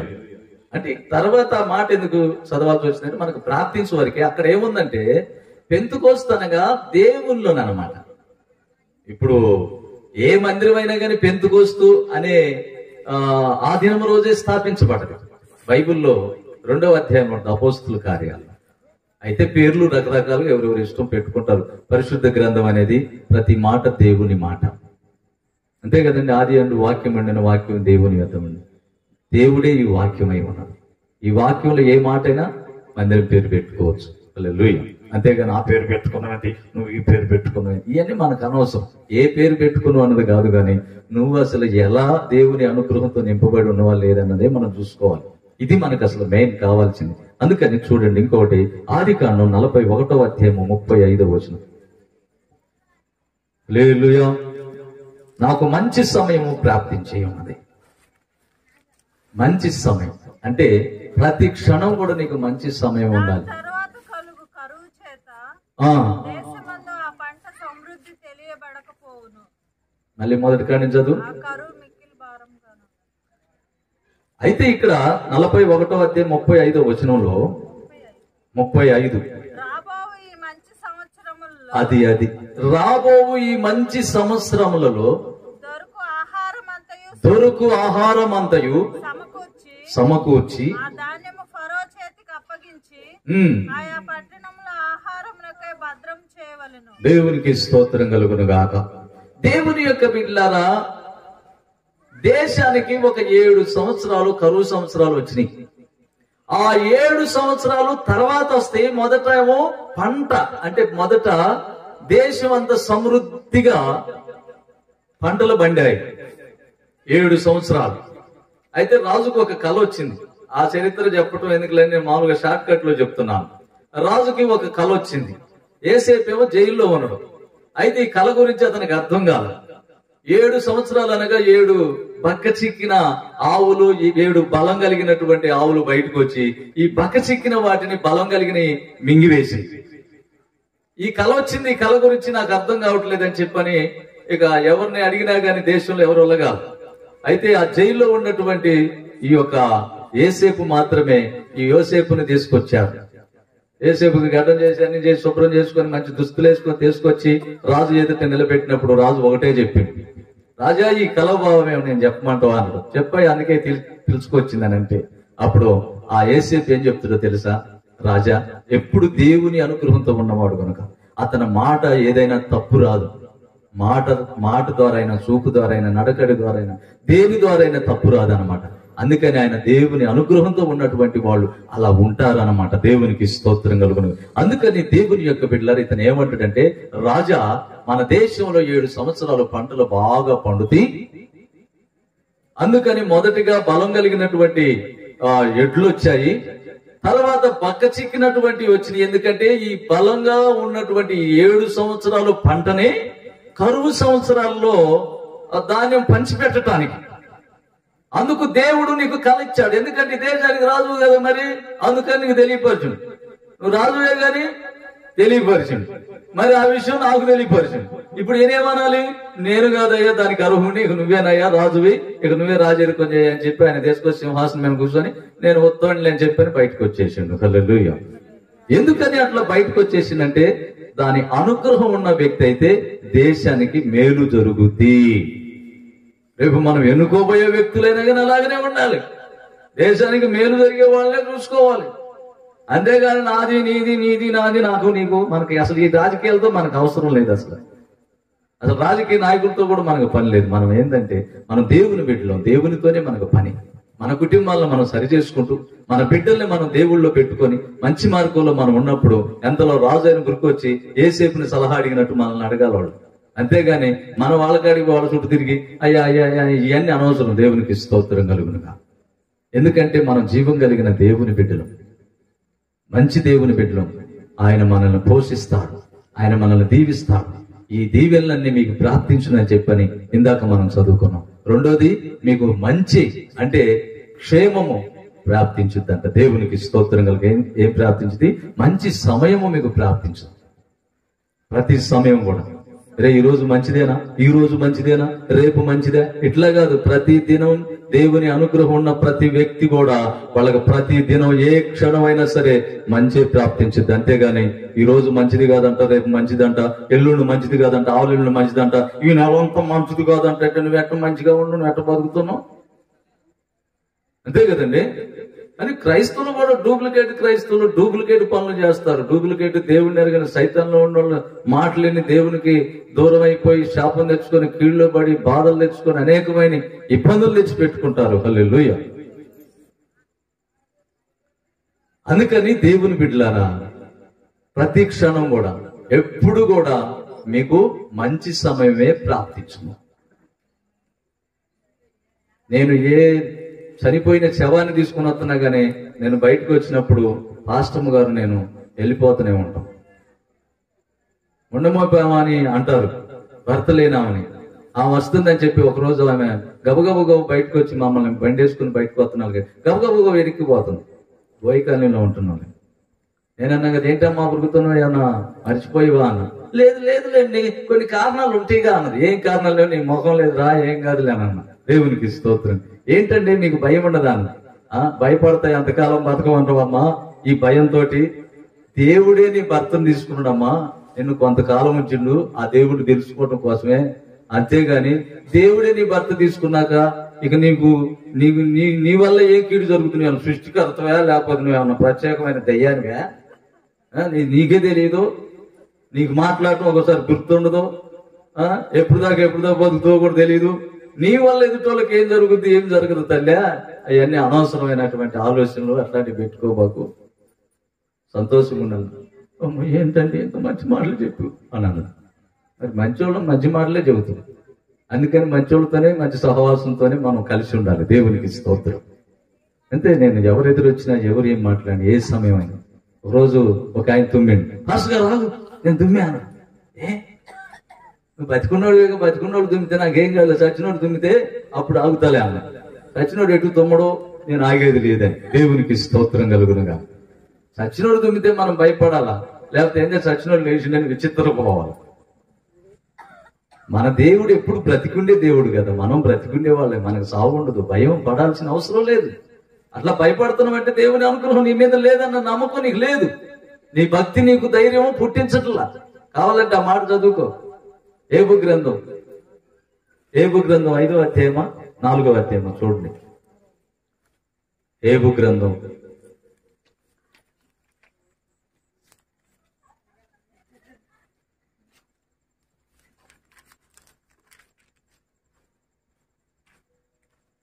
4వ అధ్యాయం 6వ వచనం. 4:6. నీ భక్తి నీకు ధైర్యము పుట్టించదా? నీ మంచి ప్రవర్తన నీకు నీ రక్షణకు నీకు ఆధారము కాదా? చూడా మాట బైబిల్లో ఉందిగా. నీ భక్తి నీకు ధైర్యం పుట్టించనేగా. ఇంటికి వాస్తులు చూసాడు తీసుకురావటం, పునాదులు వేసేటప్పుడు తీసుకురావటం, ఒక ఆమెకు బతిలాడి ఎన్ని చెప్పినా గాని ఆవును ఒకదాన్ని తీసుకొచ్చింది, ఆ పునాదులు చుట్టూ తిప్పుద్ది. మళ్ళీ గుళ్ళకు పోయింది, పిత పుత్ర పవిత్రాత్మ నామం ఆమెనంటది. అయిపోయింది, పోయింది కూడా చిన్న వయసులోని. దేవునికి స్తోత్రం. వద్దమ్మా తల్లి, నేను మార్పు చెందా కదా, అందులో నుంచి వచ్చా కదా, నేను ఇట్టుండా కదా, నేను మాట్లాడినట్టు, నేను ప్రార్థన చేసినట్టు, నేను పాటలు పాడినట్టు, నేను జీవించినట్టు ఎవరైనా జీవిస్తున్నారా? నీకు తెలుసు కదా, ఆ సంగతి రావచ్చుగా. ఇక ఎవరైనా మారినప్పుడు ఎందుకు రా? మారిన వాళ్ళ కాడికి రావాలి. ఏమండి, అంతేనా? మంచి మార్గంలో ఉన్నోళ్ళతో నడిస్తే మంచి మార్గంలోకి వస్తాం. దేవునికి స్తోత్రం కలుగును గాక. చెబితే ఎంటుదా? నిజమే తమ్ముడు చెప్పేదంటే బాగానే ఉంటుంది. నా ముందు నన్ను మునకోమలు ఎక్కిటం అమ్మపోవటం. ఎంతకాలం ఎక్కువండి మునకోమలు. దేవునికి స్తోత్రం కలుగునుగా. అబ్బా నువ్వు ఎంత భక్తి పరుడు అయ్యి అని. అసలు నువ్వు పాడుతుంటే నీ వాయిస్ అబ్బా తొలి పలుకుతుంటది. వాడు చెప్పటం కొండ మీద నుంచి రాళ్ళు నెడుతుంటే టపా టపా పడితే చూడు అట్టదు వాక్యం ఏంటంటే అని చెప్పి అంటాం. అని మునకోమలు ఎక్కేయటం. మరి నాయనలారా మీరు మారేది ఇప్పుడు మీకు దండం పెడతా, నా గురించి పొగడొద్దయ్యా, ఇదంతా వద్దయ్యా అని చెప్పని ఎంత బతిలాండి అయ్యిండ్రు అనమాట. దేవునికి స్తోత్రం కలుగునుగా. అందుకని దేవుని యొక్క బిడ్డలారా, 3వది చూడండి. ఇందులోనే కీర్తన 119వ అధ్యాయం 126 వచనాన్ని చదువుకుంటే ఇంకొక 5 నిమిషాల్లో ముగిస్తా. 5 నిమిషాలు. మీరు లేటుగా వచ్చారు. ప్రార్థన పెట్టినప్పుడు, నేను ఎప్పుడన్నా ఇక్కడ ప్రార్థన పెట్టినప్పుడు 8:30కే ఇక్కడ ఉంటే మీకు మంచిది. దేవునికి స్తోత్రం. ఎందుకంటే ఆరాధనలో నడుపుతాను, ప్రార్థనలో నడుపుతాను, అన్నిట్లో మిమ్మల్ని అద్భుతంగా దీవించి మరి ఇంట్లోకి పంపిస్తా. మీ ఇంట్లో ఉన్న దెయ్యాలన్నీ నువ్వు అడుగు పెట్టడంలోని వాయో వామ్మో యాడికి వచ్చి తల్లో నీకు దండం పెడతాను అడు కనపడలేదా అన్నట్టుగా నువ్వు అడుగులేస్తా ఉంటావు ధైర్యంగా. ఎవరైతే సంతోషంగా ధైర్యంగా ఉంటారో వాళ్ళని చూసినప్పుడు దెయ్యాలన్నీ ఉరుకుపడతాయి. దేవునికి స్తోత్రం కలుగును. చదువు 119వ అధ్యాయము కీర్తనల గ్రంథం 126వ వచనం.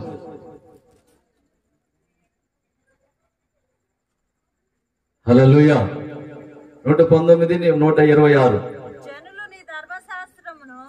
జనులు నీ ధర్మశాస్త్రమును నిరర్ధకము చేసి ఉన్నారు. తన క్రియ జరిగించుటకు ఇదే సమయం, ఇదే మంచి సమయం. ఆయన క్రియ జరిగించుటకు ఇది మంచి సమయం అని చెప్పాను. అక్కడ రాయబడి ఉంది. దేవునికి స్తోత్రం కలుగును. ప్రతి సమయం కూడా మనం అన్ని సమయాల్లో మంచి సమయం నాకు ఎప్పుడు ప్రార్థించుద్దని నువ్వు ఇంట్లో నుంచి అడుగు పెట్టేటప్పుడు ఇక అంతే అనుకొని పోవాలి.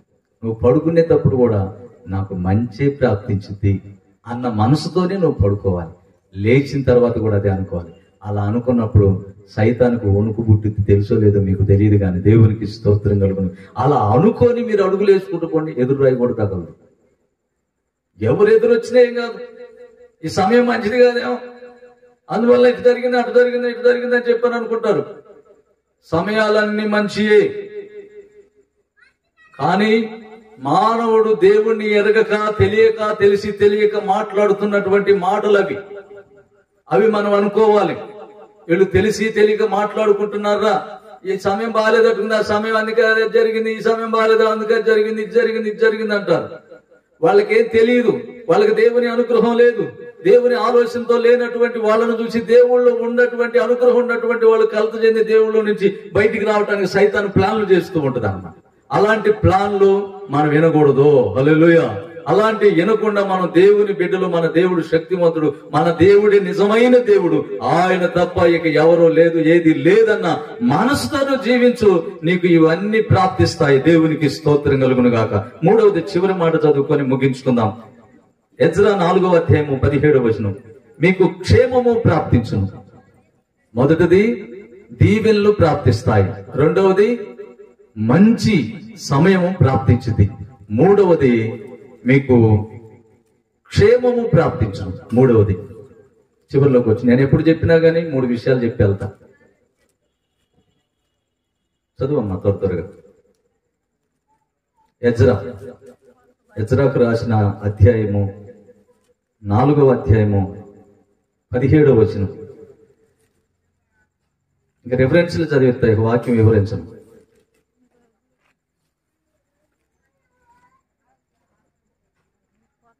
ఏబు గ్రంథానికి పైన ఉంటుంది. 4వ అధ్యాయము నెహెమ్యాకు పైన ఉంటుంది. 4వ అధ్యాయము 17వ వచనం. అప్పుడు రాజు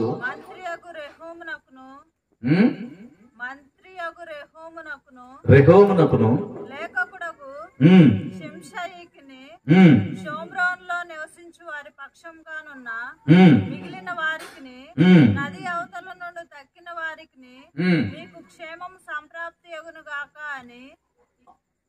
అని ఈ మొదలగు మాటలు వ్రాయించి సెలవిచ్చినదేమనగా సాగు. దేవునికి స్తోత్రం కలుగును గాక. ఆ ఒడ్డునున్న వాళ్ళు గాని ఈ ఒడ్డునున్నటువంటి వాళ్ళు గాని మీరెవరు? దేవుని అనుగ్రహం కలిగినటువంటి వాళ్ళు. దేవుని అనుగ్రహం ఉన్నటువంటి వాళ్ళు చేతులు ఎత్తని చెప్తా. అనుగ్రహం ఉన్నటువంటి వాళ్ళే. అమ్మా ఆమె నిద్రపోతుంది చూడు. అమ్మా రైలు ప్రయాణంలో ఉన్నాం. ఇప్పుడు రైలు ఎక్కడ నడుతుందంటే బ్రిడ్జి మీద నడుతుంది, కింద సముద్రం ఉంది. దేవునికి స్తోత్రం కలుగునుగా. ఆ బ్రిడ్జి కోలుతుందంట, ఊగుతుందంట అసలనే. దేవునికి స్తోత్రం. అందుకని దేవుని యొక్క బిడ్డలారా, దేవుని బిడ్డలైనటువంటి మీకు ఏమి ప్రాప్తించును? క్షేమము ప్రాప్తించును అన్నప్పుడు ఆమెనన్నాను. ఆమెనని అనుకోవాలా. ఆమెనంటే అవును కాక అని. అంతేనా? ముగిమద్దులో అంటే ఎట కుదిరిద్ది? దేవునికి మహిమ కలుగును గాక అంటే ఏమనాలి చెప్పండి? ఆమె. దేవునికి స్తోత్రం కలుగును గాక. హల్లెలూయా హల్లెలూయా అనాలి. హల్లెలూయా. అందుకని దేవుని యొక్క బిడ్డలారా, మీకు అక్కడ ఉన్నటువంటి సైన్యానికి, అవతల ఉన్నటువంటి వారికి, యువతలు ఉన్నటువంటి వారికి, మీ అందరికీ క్షేమము ప్రాప్తించును గాక అని ఎవరు కేకేస్తున్నారు అంటే దేవుని సేవకుడు కేకేస్తున్నాడు. దేవుని అనుగ్రహంలో ఉన్న వాళ్ళు అలా అనాలి. ఇప్పుడు మన వాళ్ళు ఎవరైనా పోతున్నారు అనుకో, ఇది బయలుదేరిపోతున్నప్పుడు మనసులో ఏమనుకుంటారో తెలుసా? ఇది పోయి తిరిగి రాకుండా లేదా కాలుకి ఏదైనా దెబ్బన తగల, నడువులని ఎరగాలి, నేను అది చూడాలి, అది చూసి సంతోషించి చావాలి. ఏమండి వీళ్ళు అసలు ఏమన్నా మనుషులేనా? కొంతమంది అయితే ఏమనుకుంటారు, మా అక్క అసలు ఊరికి పోతుంది, మా అక్క క్షేమంగా రావాలి, మా పిన్న క్షేమంగా, మా తోడుకోళ్ళు క్షేమంగా రావాలి. ఏమన్నా ఇట్లాంటి వాళ్ళు ఉన్నారా ఈ బజార్లో? ఉన్నారా? దేవునికి స్తోత్రం కలుగును గాక. దేవుడు మిమ్మల్ని దీవించును గాక. ఆమేననరే? అట్లాంటి వాళ్ళు ఉండాలా. అట్లాంటి వాళ్ళు లేకపోతే బజార్ అంతా పాడైపోద్ది. హల్లెలూయా. అందుకే బైబిల్లో ఒక పాస్టర్ గారు, మాకు సీనియర్ పాస్టర్ గారు ఒక ఆయన అంటాడు, ఎప్పుడు చూసినా, ఈ బజార్ లో ఒక స్త్రీ మంచిదైతే ఈ బజార్ అంతా మంచిగా మారిపోతాను అంటాడు. ఈ బజార్ లో ఒక స్త్రీ మంచిది కాకపోతే బజార్ అంతా కేళ్ళే. దేవునికి స్తోత్రం కలుగునుగా. అట్లాగనే ఈ బజారులో ఉన్న వాళ్లే కాదు, ఈ ప్రాంతంలో ఉన్నటువంటి వాళ్ళందరికీ క్షేమము ప్రాప్తించునుగాక. ఈ మనస్సు ఎవరికి ఉంటుందంటే దేవుని అనుగ్రహం ఉన్నటువంటి వాళ్ళకు ఉంటుంది అన్నమాట. ఈ మనసు ఒకవేళ నిన్ను లేకుండా తాకుండా అటు ఇటుగా చేస్తుంది అనుకో, అప్పుడు నువ్వేం చేయాలి? దేవుని అనుగ్రహం లేదు అట్టుకుందని చెప్పి ఉరుకుతో పోయి మోకాళ్ళు వేయాలి. నాకు మోకాళ్ళు వేస్తే మోకాళ్ళు ఎప్పుడయ్యో పనిచేసే కాడ మాత్రం ఏమో పని చేస్తా. తాళచెరు వాళ్ళు మందిరానికి వచ్చి కుర్చీలో కూర్చుంటుంది ఒక ఆమె అయితే, కళ్ళిస్తే కూర్చున్నోళ్ళే కానీ మెదలకుండా కింద కూర్చో పట్టలేశారు. ఆయన కాళ్ళు లేని వాళ్ళకి ఒక ఆమె రోజు కాళ్ళు బాగుండా కానీ కుర్చీలో కూర్చుందంట. కూర్చొని ఒక రోజు కాళ్ళు 2 ఇరిగినాయి అంట. హల్లెలూయా. ఎందుకు ఇరిగినాయి? కాళ్ళు బాగున్నప్పుడేమో కుర్చీలో కూర్చుంటావా? కాళ్ళు బాగున్నప్పుడు ఏం చేస్తుంది తెలుసా? వచ్చి మోకాళ్ళు వేస్తుంది, కర్ర అట్టు పెట్టి అయ్యో మళ్ళీ దాంట్లో కూర్చొని ఇప్పుడు ఏం కాదులే కూర్చో అన్నాను. దేవునికి స్తోత్రం కలుగును. అప్పుడు కూర్చుంటుంది లక్ష్మక్క. దేవునికి స్తోత్రం. కాళ్ళు ఇరిగిందా కూరుకోవాలి, మళ్ళీ ప్రార్థన చేసి నూనె రాసి ఆ ప్రార్థన ఈ ప్రార్థన చేస్తే మళ్ళీ కాళ్ళు నడవనెత్తినాయి. ఎట్నో కట్ట ఎక్కడో బండి మీద స్కూటర్ మీద వేసిపోతున్నట్టు వెనక జారి పడుతుందంట. కాళ్ళు 2 భూమి గుద్దుకొని మెలకలు తిరిగినాయి. ఆ 2 కాళ్ళు మళ్ళీ బాగుఅయినాయి. దేవుడు బాగు చేసింది. వాక్యానికి భయపడ్డది ఎట్నో కట్ట. దేవునికి స్తోత్రం. అందుకని దేవుని బిడ్డలారా, దేవుడు ఆయన అంటున్నాడు, మీకు మంచి సమయము ప్రాప్తించును. ఈ వచనం దేవుని బిడ్డలకు ఉండాలి. అతను ఏమని పలికాడు? ఆ ఒడ్డునున్న వాళ్ళు, ఈ ఒడ్డునున్న వాళ్ళు ఎవరైనా సరే వాళ్ళందరూ కూడా క్షేమంగా ఉండాలని కోరుకుంటున్నాడు. మంచి సమయం నీకు ప్రాప్తించాలి, మంచి దీవెనలు నీకు ప్రాప్తించాలి. మంచి దీవెనలు నీకు ప్రాప్తించాలంటే, మంచి సమయం నీకు ప్రాప్తించాలంటే, మంచి క్షేమము నీకు ప్రాప్తించాలంటే దేవుని అనుగ్రహము నీ మీద ఉండాలి. నేను ఎన్ని చెప్పుకుంటూ వచ్చినా కానీ లాస్ట్కి వచ్చి ఈ మాట కాడికి వస్తున్నా. ఆవు కథల దేవుని అనుగ్రహం నీ మీద ఉండాలి. దేవుని అనుగ్రహం నీ మీద ఉండటం కోసమే ఈ ప్రార్థనలన్నీ. ఈ మందిరాలు పొద్దున్న ఆదివారం కబగబలు లేచి విశ్వాసులు వస్తారా, వాళ్ళకి మంచి వాక్యం ఏం చెప్పాలని చెప్పని పాస్టర్ గారు గరగర వణుక్కుంటూ చెబుతారు అన్నమాట. ఇందులో డబ్బు మనుషులు ఉన్నారు, దేవుడి మనుషులు ఉన్నారు, రకరకాల వాళ్ళు ఉంటారు. దేవునికి స్తోత్రం కలుగునుగా. ఉంటారు రకరకాల వాళ్ళు ఉంటారు. దేవుడు ఏర్పాటు చేయబడినటువంటి సేవకులు ఉంటారు, సొంతంగా ఏర్పాటు చేసుకున్నటువంటి సేవకులు ఉంటారు. సొంతంగా ఏర్పాటు చేసుకున్నటువంటి సేవకుల కాడే రకరకాల ఈ మోకాళ్ళు ఎరగటం, కాళ్ళు ఎరగటం, ఇవన్నీ రకరకాల అన్ని జరుగుతూనే ఉంటాయి. దేవునికి స్తోత్రం. ఎందుకంటే దేవుని అనుగ్రహం అసలు వారి మీద ఉందో లేదో, దానివల్ల వీళ్ళ మీద కూడా రాక అట్లా చాలా మంది ఇబ్బందులు పడుతుంటారు. అయితే కొంతమంది పాస్టర్లు ఏం చేస్తారంటే, అనుగ్రహం ఉన్నాడు వాళ్ళను కూడా దీవించు ప్రభు, వాళ్ళు కూడా మంచిగా ప్రార్థించాలి ప్రభు అని ఈ దేశంలో కూర్చొని అందరు సేవకులంతా ప్రార్థన చేస్తుంటే, ఏదో ఒక సేవకులు, కొంతమంది సేవకులు ప్రార్థన దేవుడు, కొంతమంది నీతిమంతులు ప్రార్థన ఆలకించినట్లు ఇలా జరుగుతూ ఉంటది అనమాట. హల్లెలూయా. అందుకని నేనేం చేస్తాను, నాకు ఇక్కడ సంఘం లేకపోయినా, ఇక్కడ ఇంకా మందిరం కట్టకపోయినా కానీ మోకాళ్ళు వేసి సత్తనపల్లి నలుమూలల ఎంత మంది ఉన్నారు వాళ్ళందరి కోసం స్తోత్రాలు చెప్పి ప్రార్థన చేసి అందరూ బాగుండాలి అన్నదాకా పడుకోను. మన క్రైస్తవులు కాదు, దేవుని బిడ్డల వరకు కాదు, దేవుని బిడ్డలు అందరూ కానటువంటి వాళ్ళు, దేవుని ఎరగనటువంటి వాళ్ళకు కూడా క్షేమం ప్రాప్తించాలని మనం ప్రార్థన చేయాలి. ఎందుకంటే వాళ్ళను కూడా మన యేసయ్య కలగజేసి, వాళ్ళకొక దేవుడు మనకొక దేవుడు. వాళ్ళు తెలియక రాళ్ళు గుట్టలు చెట్లు పుట్టలు తేళ్లు మందగబ్బలాలు కోతులు ఇట్లాంటి పిచ్చి పిచ్చి అన్ని వాళ్ళు దేవుళ్ళు అనుకుంటున్నారు. ఎందుకంటే తేలు గరిస్తే మనకు ప్రమాదం కలుగుతుంది కదా, మరి అది దేవుడు అయితేనే. చూసివా, పాము గరిస్తే మనిషి చచ్చిపోతారు కదా, మరి అది దేవుడు అయితేనే. అంటే దేవుడు మనుషులను చంపుతారా?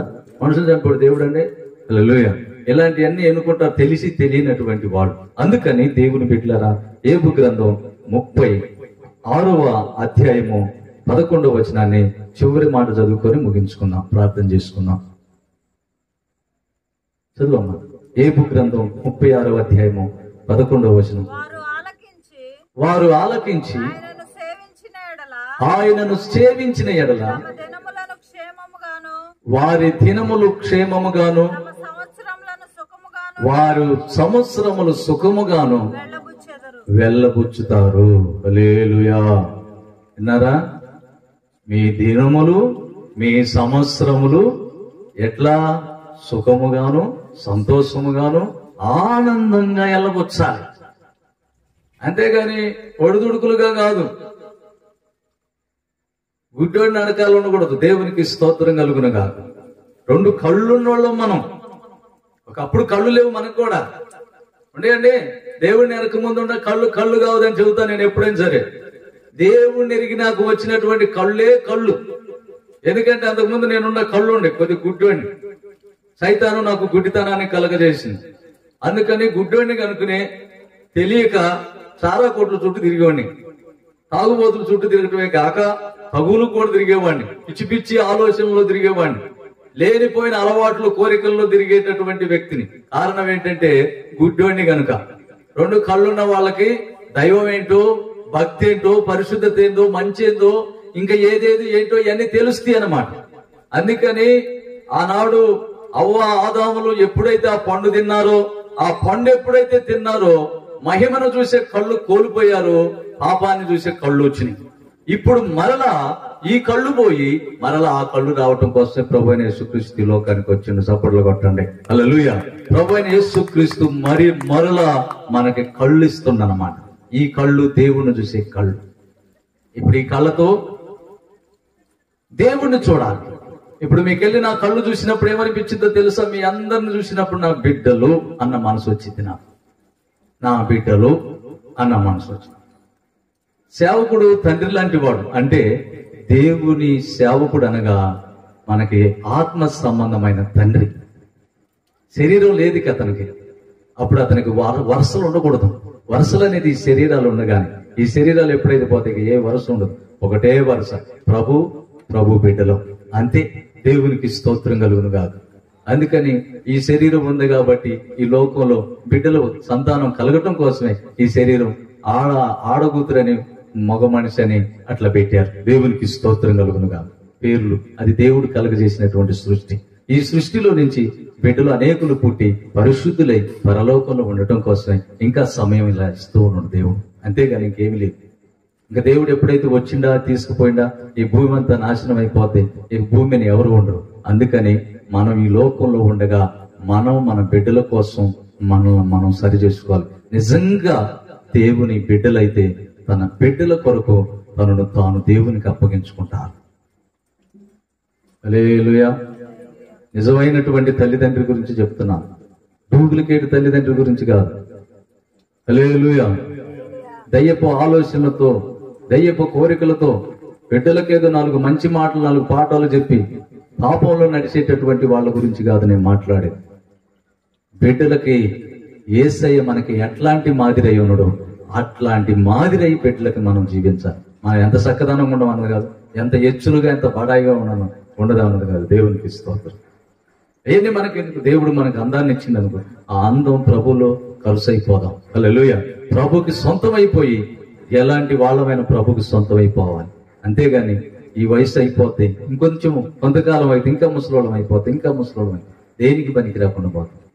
అప్పుడు దేవుని కలుసుకొని కాల్చుకొని ఇప్పుడు నాకు దేవుని అనుగ్రహం ఉందంటే బాగుంటుందా? యవ్వన స్థితిలో ఉన్నప్పుడే దేవుని అనుగ్రహం మనకు ఉండాలి. అప్పుడు మన బిడ్డలకు కూడా ఉంటుంది అన్నమాట. మన బిడ్డలు దారి తప్పుతున్నారంటే తల్లి కంచి దొరికిపోయింది. హల్లెలూయా. ఆవు చేలో మేస్తే బిడ్డ రోడ్లో ఉంటుందండి? ఉండదు కదా. ఇది పిట్ట కథ కాదు, బైబిల్లో ఉన్నటువంటి కథే. దేవునికి స్తోత్రం.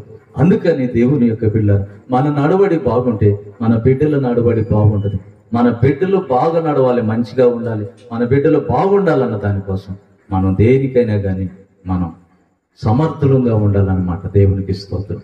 నన్ను నా కోడలు ఫస్ట్లో తెలియక నన్ను అది ఇది అనుకునే, నన్ను అంటానికి తప్పు పట్టుకోలేకపోయింది. ఆ కోడలు లోక కోరికలు, లోక ఆలోచన, యుద్ధమ్మా, నా మాటినమ్మా, దేవుడు శాశ్వతమైన వాడమ్మా, నిజమైన దేవుడమ్మా అని చెప్పాను. వాళ్ళ అమ్మ మారినప్పుడు ఎందుకు వింటారు? తల్లి మాట దేవుని కంటే ఎక్కువ. హల్లెలూయా. తల్లి మాట దేవుని కంటే ఎక్కువ, తండ్రి మాట దేవుని కంటే ఎక్కువ. ఈ తల్లిదండ్రుని అందుకే దేవుడు లేకుండా చేస్తూ ఉన్నాడు. వీళ్ళు ఉంటారా? ఈ తల్లిదండ్రులు ఎవరు ఉండరు, ఉండేది ఆఖరికి ఆయనే. అందుకని ఎవరికి వాళ్ళు అప్పగించుకోవాలి, ఎవరికి వాళ్ళు మారు మనసు పొందాలి, ఎవరికి వాళ్ళు దేవునికి అప్పగించుకొని బిడ్డలకి మనం మాదిరై ఉండాలి. యేసు ప్రభు మనకు మాదిరై ఉన్న ప్రకారం మనం కూడా బిడ్డలకు మాదిరై ఉండాలి. అయితే బైబిల్లో ఒక మాట ఏముందో తెలుసా? నేను ఎట్టివాడినై ఉన్నానో మీరు అట్టివారై ఉండాలని ఉంది బైబిల్. చాలా మంది అంటారు ఆయన దేవుళ్ళండి, పరిశుద్ధులేండి అంటారు. ఆయన పరిశుద్ధుడే, దేవుడే. కానీ ఆయనలాగా మనం ఉండాలి, ఆయనలాగా ఉండటానికి ప్రయత్నం చేయాలి. ఆయన అంతటోళ్ళ కాదు కానీ ఆయనలాగా ఉండటానికి ప్రయత్నం చేస్తూ ఉండాలి ప్రతి క్షణం కూడా. అలాంటి భక్తి కలిగి ఉంటేనే మన బిడ్డలో మార్పు చెందుతారు. మన బిడ్డల్లో ఎలాంటి పనికి మాలినటువంటిది ఈ లోకంలోది బిడ్డల్ని ఏలి అలవాటులో ముంచి వాళ్ళని చచ్చిపోకుండా చేస్తుంది అన్నమాట. మన బిడ్డలు మనం కాపాడుకోవాలంటే మన యేసయ్య వైపు మనం చూడాలి. హల్లెలూయా. యేసయ్య వైపు చూస్తూ నడవాలి. యేసయ్యను చూసి మనం సరి చేసుకోవాలి. ఆయనలో ఉన్నటువంటి క్రియలు మనలో ఉండాలన్న మనసే మనకు ఉండాలి. ఇంకా వేరే మనసు మనకు ఉండకూడదు. అప్పుడు నీకేం కలుగుద్దో తెలుసా? ఈ దీవెనలన్నీ నీకు ప్రాప్తిస్తాయి. రెండవది, నీకు మంచి ప్రాప్తిస్తుంది. మూడవది, నీకు క్షేమము ప్రాప్తించుద్ది. నీకు క్షేమం ప్రాప్తించాలంటే నువ్వేం చేయాలంటే దేవుని అనుగ్రహం నీ మీద ఉండాలి. దేవుని అనుగ్రహం నీ మీద లేకుండా, నా పిల్లగాడు తాగుతుండండి, నా పిల్లలు తిరుగుతున్నారండి, నా మాట వింటలేదండి, ఏంటి పాస్టర్ గారు ప్రార్థన పాస్టర్ గారు చెయ్యండి, పాస్టర్ గారు మీరు మంచి ప్రార్థన గారు, మీరు బాగా ఉపవాసం చేయాలి ఈరోజు మాత్రం అంటుందా కానీ మెల్ల పగులుతీ అన్నాను. దేవునికి స్తోత్రంగా. నీకోసం ఎన్ని ఉపవాసాలు ఉంటే మాత్రం సుఖమే ఉంది. నువ్వు ఉపవాసం ఉంది కానీ రా అని చెప్పాను, తీసుకొచ్చి కావాలి ఉపవాసం పెట్టా. ఒక్కరోజు కాదు, 21 రోజు ఉపవాసం పెట్టా. దేవునికి స్తోత్రం కలుగును. అయ్యా యేసయ్యా నీకు స్తోత్రం, యేసయ్యా స్తోత్రం. మాట కూడా రాట్లు అయిపోయింది. వాటిలో మధ్య కలిసి పోయింది, అబ్బాయి లాభం లేదు అని చెప్పని ఇట్లా ఉపవాసం అంటే ఏళ్ళలా కాదు. 40 రోజులు రోజుకు ఒకసారి తింటాం, ఎవరికి తెలియకుండా పోయి టీ తాగటం, ఎవరికి తెలియకుండా పోయి ద్రాక్షాలు తింటాం, ఎవరికి తెలియకుండా యాపిల్ తింటాం, టిఫిన్ తెచ్చుకొని తింటాం. ఇదండి ఉపవాసం, పనికి మాలిన ఉపవాసం. హల్లెలూయా. ఉపవాసం అంటే అసలు ఏమి తీసుకోకూడదు. అర్థమైందా? మంచినీళ్ళు దప్పికైతే తాగాలి, లేకపోతే ప్రార్థనే చేసుకోవాలి. ఉపవాసం అంటే మందిరంలోనే ఉండాలి కానీ పనులకు బాగూడదు, నీ వ్యాపారం బిజినెస్లకు బాగూడదు. దేవుడికి తెలుసుకో, నాకు లేని సంగతి తెలిసినప్పుడు మందిరంలో 40 రోజులు ఏం తినకుండా, ఈ 40 రోజులు ఏం తినకుండా కృప పొందుకో, మారు మనసు పొందు, పరిశుద్ధ జీవితం జీవించు. ప్రభు నన్ను మార్చిన దేవుడు నిన్ను మారుస్తున్నాడు, నన్ను బ్రతికించే దేవుడు నిన్ను బ్రతికిస్తుడు. నాకు ఇచ్చి నీకు ఇస్తుడు. ఈడండి నాకు ఇట్లేదు. ఇప్పుడు నేను 40 రోజులు ఉపవాసం ఉండి, ఏం తినకుండా ఉపవాసం ఉండి దేవుని పనే చేయాలి, నీ కోసం బ్రతుకుతా ప్రభు. నేను ఈ లోకంలో నాకు వచ్చి ఈ లోకంతో సహవాసం నాకు వైరంగా ఉంది ప్రభు. నేను ఎక్కడ ఎవరితో సహవాసం చేయను ప్రభు, నీతోనే ఉంటానయ్యా, నువ్వే నాకు కావాలి అని చెప్పని ఎప్పుడైతే బోరుమని ఏడిచి 40 దినాలు ఉపవాసం ఉండి ఆ 40 దినాలు అయిపోయిన తర్వాత నా మాట మాట్లాడుతుంటే ఫోన్లో ఏమైందను కదా, అమ్మ నీ మాటేనా ఈ మాట అంటుంది. మాట మహిమకరంగా మారిపోయింది. అందుకని ఏందే అనేవాడిని. ఇప్పుడేమో ఏంటమ్మాయి బాగుండవా దేశంతా అంటున్నా. ఏందబ్బా ఇంత మంచి మర్యాదగా పలకరిస్తుంది, ఈ నోరు అసలు మంచి భయంకరమైన నోరు కదా, ఇలాంటి నోరు ఏందబ్బా ఇంత అద్భుతంగా ఉంది, ఏమైందయ్యా అంత మర్యాదగా పలకరిస్తున్నావా అంటుంది. ఏడుతుంది. ఏదో ఒకటి అయిందిలే, ఇక్కడ పరిశుద్ధాత్మ పొందుకున్నాను, ఇక్కడ అందరూ మంచి భక్తులు ఉన్నారు, ఇంక మనం ఎవరు గొడవలకు పోవద్దు, మనం ఏ ఇంటికి ఏ అలవాట్లు వద్దమ్మా, మనకి ఎవరితో వద్దమ్మా, మనకు దేవుడే కావాలమ్మా అని చెప్పి. ఆమెకంటే నేనే ముందు మారా. హల్లెలూయా. నేను మారాలకే నా భార్య మారింది, నా పిల్లలు మారారు, నా అత్తమామలో వీటితో కాపురం వద్దని కూడా చాలా ఇబ్బంది పెట్టారు. దేవునికి స్తోత్రం కలుగు. ఇబ్బంది పెట్టారు కానీ మనం మరీ ఎక్కువ వాళ్ళని కూడా ఇబ్బంది పెట్టారు. అలాంటి వాళ్ళు కూడా మన చేతే బాప్టిస్టాలు తీసుకున్నారు. దేవునికి స్తోత్రం. మా అమ్మ కూడా మారిపోయింది. అమ్మాయి తీరి చస్తే బాగుండు, వీడి వల్ల నాకు పలుకుబడి లేదు, ఎవరు పడితే వాళ్ళని రెడ్లు పట్టుకున్నారు ఎవరే అంటుండవు, ఊరి మీద పడి కత్తి ఒకటి తీసుకున్నారు. లైవ్లో వెళ్తుంది, తెలుసు, వాళ్ళందరికీ తెలుసు. వాళ్ళందరూ నా ఫోన్ నెంబర్ సబ్స్క్రైబ్ కూడా చేసుకొని ఉన్నారు. ఊళ్ళో రెడ్లు మా ఊరోళ్ళు. హల్లెలూయా. ఎవరినైనా కానీ అరే వరే అనే పిలుస్తా. ఓ భయంకరమైన మా వాళ్ళు ఇక్కడ ఉన్నారు కనుక్కో, నీకు తెలుసుగా, వాళ్ళని కనుక్కో. ఇక్కడ కూడా భయపడ్డారు ఒకసారి. గాబ్రియల్ అన్న విషయంలో వేరే వాళ్ళు కొట్టడానికి వాళ్ళు రౌడీలు ఉన్నారు కూడా ఇప్పుడు కూడా. అమ్మో ఈయన ఎంత మారింది, ఎంత పోకూడదయ్యా అని చెప్పాను అన్న. మా వదిన అన్నది కదా, అయ్యా నీ మీద ఖర్చు పెట్టి అవును చేస్తారేమో, సత్రపల్లి వచ్చి ఏదో 100 అయ్యా అన్నది. నేను ఏదో 100 పొమ్మంటలేదు, దేవుడు ఏడే ఉండమంటున్నాడు. దేవుళ్ళు ఉన్నా కదా అంటే బాధలే, ఏం కాదులే. అట్లాంటి లోకంలో చాండాలు బ్రతుకులో చచ్చిన సుఖం లేదు, ఇటు చచ్చిపోతే మంచిదేలే అని అన్నా. అట్లయితే నేను ఎవరేమంటున్నా అయ్యా అని అన్న. అప్పుడే నన్ను ఎవరేం చేయలేదు, ఇప్పుడు నన్ను ఎవరేం చేస్తారు, దేవుడు నాకు కుడి భుజాన ఉన్నాడు అని చెప్పాను. అట్లయితే పర్వాలేదయ్యా, ఇంక ఉండలే అని చెప్పాను. అలా వెళ్తుంది. దేవునికి స్తోత్రం. అడుగు చెప్పుద్ది అదే మాట అన్నది. తర్వాత నేను ఏడు ఉంటలేలే, అటు వడ్డవేళ్ళకి వెళ్ళిపోతున్నాలే, దేవుడు అటు చూపిస్తానులే అని చెప్పాను అన్న. అటు వడ్డవేళ్ళకి వెళ్ళిపోయాడు. చాలా మంది ఉన్నారు ఆ ఏరియాలో. నా సమయం ముగించి వెళ్ళిపోతాను అని చెప్పాను అన్న. అట్లా వచ్చాను అనమాట ఈ ప్రాంతానికి. మీ ఇంట్లో, ఈ ఇంట్లో ఒక పెళ్లికి, ఇదే ఇంట్లో నేను బ్యాండ్ మేళంలో పెళ్లికి సాక్సోఫోన్ కూడా వాయించాను. వీడియో తీసుంటే కనపడతాను నేను. అప్పుడు మేసాలు భయంకరంగా ఆగిపోతున్నాయి, ఒక రకంగా ఉంటా. అయితే ఇదే ప్లేస్లో దేవుడు నన్ను స్వస్థపరిచాడు. చప్పట్లు కొట్టండి. అందుకే ఇక్కడే ఎక్కువసేపు చెబుతుంటాను నేను. అది ఇక్కడ ఒక అరుగు ఉండేది. అరుగు మీద కూర్చొని సిగరెట్ తాగుతున్నాను. ఇక్కడ ఒక పెళ్లి జరుగుతుంది. మేము భజంత్రిలో అక్కడ ఉన్నాం. ఇంకొకటి కిలార్నట్టోడు, రేపుడోడు, నేను నీలగిరి. నేను సాక్సోఫోను వాయిస్తాను. ఎవరో ఇక్కడ గుడిపూడి వాళ్ళు ఈ పెళ్లికి మమ్మల్ని ప్రత్యేకంగా ఇద్దరు రమ్మంటే వచ్చాం అనమాట. ఇక్కడ మరి కుమారు పెళ్ళి ఎవరిదో కానీ తెలియదు నాకు. ఒక ఆయన పెళ్లి, లాస్ట్ ఆయన పెళ్లి అన్నారు, లాస్ట్ రెండో మరి. అయితే దేవుని బిడ్డలారా, ఇక్కడ ఒక మాస్టారు, అప్పుడు వర్షం పడుతుంది. 2 గంటల సేపు ఈ వివాహం అయిందాక వర్షాన్ని ఆపు ప్రభు అన్నాను. ఏంట్రా ఏదో వర్షాన్ని ఆపుతాడంట, ఏందబ్బా ఇది నిజమేనంటవా అని చెప్పని అక్కడ కూర్చొని టైం పెట్టుకున్నాను. నేను వాచిలో టైం పెట్టుకొని, నిజంగానే టైం పెట్టుకొని, ఆయన చెప్పినట్టే 2 గంటల దాకా వర్షం వాళ్ళ చుట్టూ ఉరుతుంది, మెరుస్తుంది, ఎక్కడ పట్టినా వర్షం పడుతుంది. ఆ రోజు 2 గంటలు అయిపోయి అందరూ ఎటోళ్ళు సర్దుకోనని టప టప చినుకులు పడ్డాయి. టైం కరెక్ట్గా ముళ్ళాడుకొచ్చింది. ఇదేదో నిజంగా ఈయన మాటలు ఏదో సత్యం ఉందిరా, అరే జోజీ నా మాటనరా, మనం దేవుణ్ణి నమ్ముకున్నారా, నాకు సిగరెట్ తాగాలని పెట్టలేరు, భయం పడుతుందిరా అని చెప్పని ఆ రోజు నుంచి సిగరెట్ మానుకున్నాం. దేవునికి స్తోత్రం కలుగునుగా.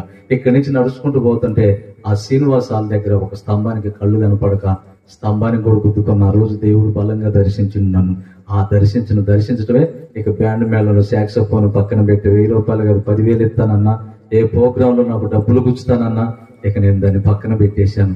ఇక నేను దేవుని కొరకేనని చెప్పని ఇంక దేవుని మీదనే ఆలోచన ఉంది. తాగుడు మానుకున్నాను. అన్ని మొత్తం దేవుడు దర్శించిండు. ఆడికి చివరిలో ఆ మూమెంట్లోనే వేరే వాళ్ళ గొడవలో నన్ను కేసు పెట్టి జైల్లో కూడా పెట్టి 40 రోజులు నన్ను ఈ సత్తనపల్లి సబ్ జైల్లో ఉంచారు. ఆ రోజు కూడా ఒక దర్శనం వచ్చి ఒక కొబ్బరి చెట్టు కాడ పడిపోతే 220 మంది ఖైదీల్లో ఒక ఖైదీ లేడబాయ్ అని చెప్పని ఎతికేవాళ్ళు, ఆలచరి కూడా లేడేందని చెప్పని. అప్పుడు ఆ తర్వాత నన్ను తీసుకొచ్చి, నేనంటే చివరి మాటలో చెప్తాను, అయిపోయింది వాక్యం. అలాగా నన్ను అలా దేవుని కృపతో నింపబడ్డాను. ఇంకా నాకు అలవాట్లన్నీ పోయినాయి. ఇక తర్వాత చిన్నగా నాకు పాటలు పాడటం రాదు, చదువు లేదు, నిజంగా ఒట్టు చదువు లేదు, సంజ లేదు, అసలు గుడింతాలు కూడా రాదు నాకు, నా పేరు నాకు రాసుకోవటం కూడా రాదు. అలాంటి పరిస్థితి నా పరిస్థితి. ఇక తర్వాత వాళ్ళు పాట పాడుతుంటే ఆ పాటను చెవులో వినేవాడిని.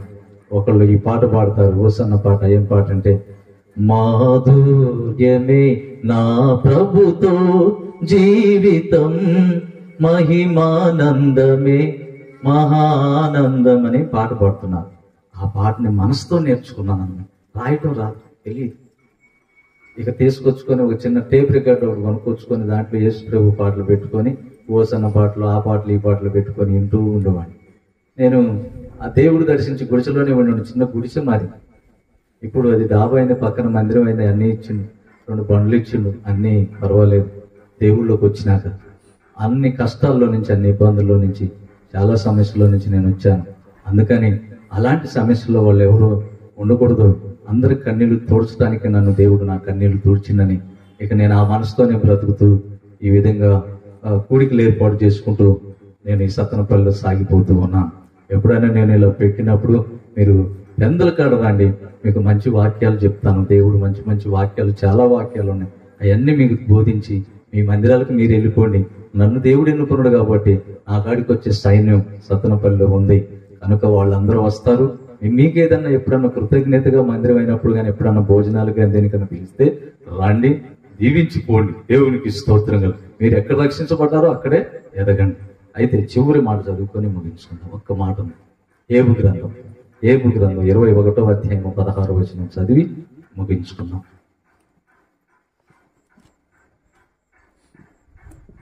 21వ అధ్యాయము ఎంతమ్మా? 16వ వచనం.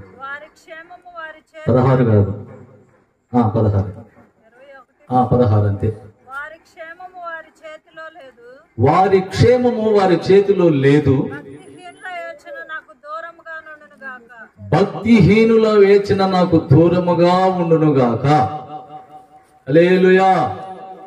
ఏం చదివాను నేను ఇప్పుడు? వారి క్షేమము వారి చేతుల్లో లేదు. అంటే నీ క్షేమము నీ చేతిలో లేదు. అప్పుడు నువ్వేం చేస్తావు? భక్తిహీనులు నాకు దూరమగునుగాక.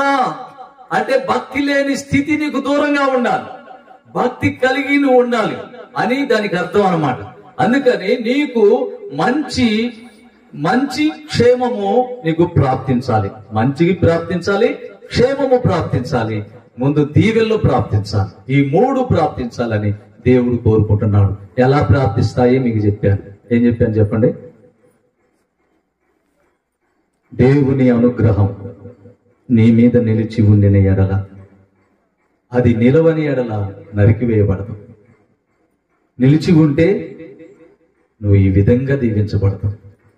నీ దినములు, నీ సంవత్సరములు సంతోషంగా గడుపుతావని ఇందాక చదువుకున్నాను. అన్ని కూడా క్షేమమే నీకు కలుగుతాయని చదువుకున్నాను. ఆ మాటలన్నీ రాసుకుంటారు. మేము ఎప్పుడన్నా ఇలా తీసినప్పుడు నోట్స్ తెచ్చుకొని టక రాసుకుంటారు. పెద్ద పెద్ద పరిశుద్ధులే మీకంటే వాళ్ళే ఎగబడి రాసుకుంటారు. ఎందుకు రాసుకుంటారో తెలుసా? తర్వాత మళ్ళీ చదువుకున్నాం, ఈ వాక్యం ఏదో బాగుంది, ఈ మాటలు మళ్ళీ మనకు దొరకవు అని మళ్ళీ బైబిల్ ఎతికితే దొరకవు అయ్యే మాటలు, అలాంటి మాటలు. హల్లెలూయా.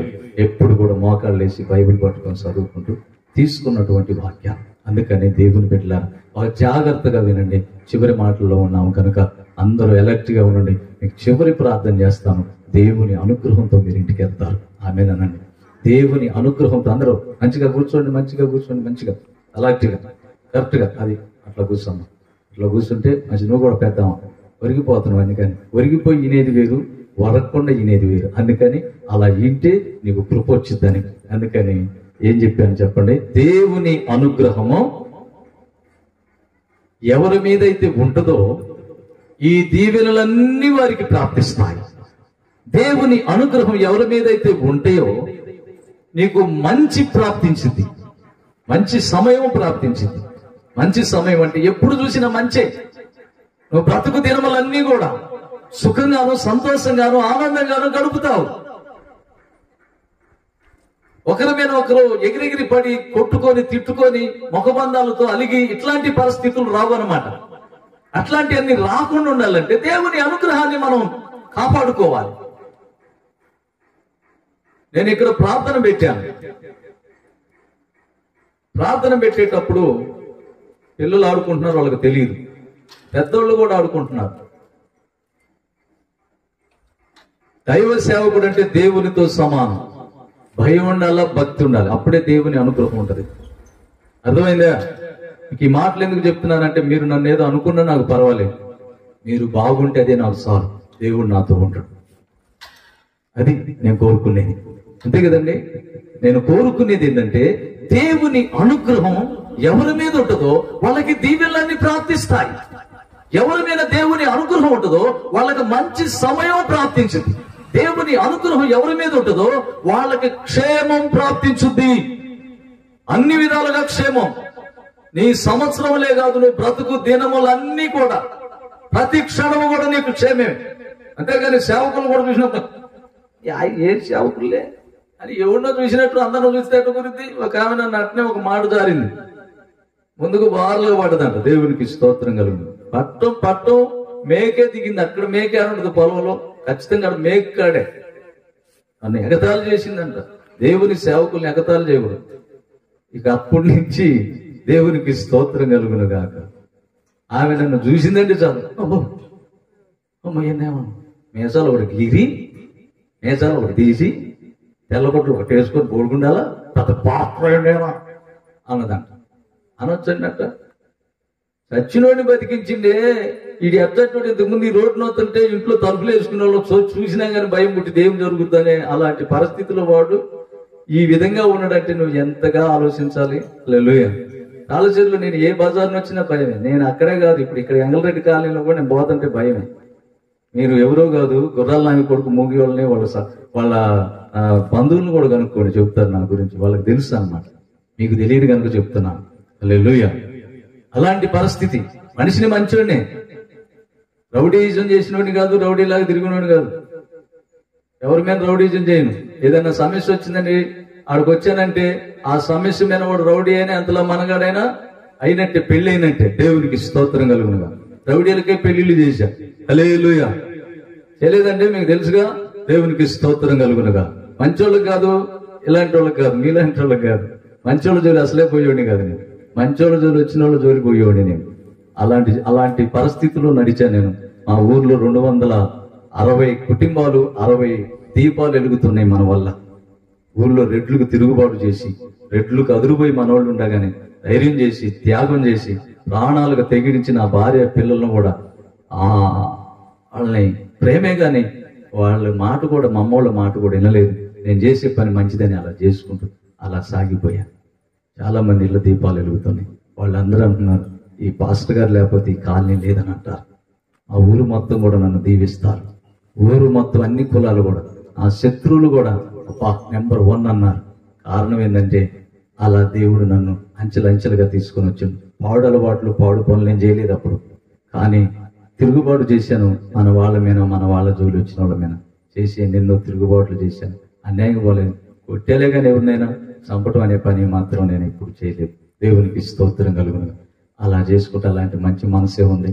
దేవుడు ఇలా దీవించి ఇప్పుడు మీ ఎదురుకు తీసుకొచ్చి ఇట్లా అనేక చోట్ల వాక్యం చెప్పిస్తున్నా. అమలాపురం, రాజమండ్రి, వైజాగ్ చాలా చోట్లకి తిరుగుతున్నాను. మన యూట్యూబ్ ఛానల్ ఉంది. ఆ నెంబర్ వేసుకుంటే, నెంబర్ కొడితే మీకు టీవీల్లో వస్తాయి వాక్యాలు. ఆ వాక్యాలు దాంట్లో కొట్టి ఆన్ చేసుకొని మీరు వాక్యాలు, సాక్ష్యాలు, పాటలు అన్నీ వినొచ్చు. చదువు లేకుండా ఈ పాటలు ఏంది, చదువు లేకుండా ఈ వాక్యం ఏంటి, ఏంది అంటే అది దేవుడు ఉన్నాడు అనమాట. దేవునికి స్తోత్రం కలుగును. ఇదంతా నాది కాదు, అంతా ఆయనది అనమాట. అందుకని అందరూ కళ్ళు మూసుకుంటే ప్రార్థన చేసుకుందాం.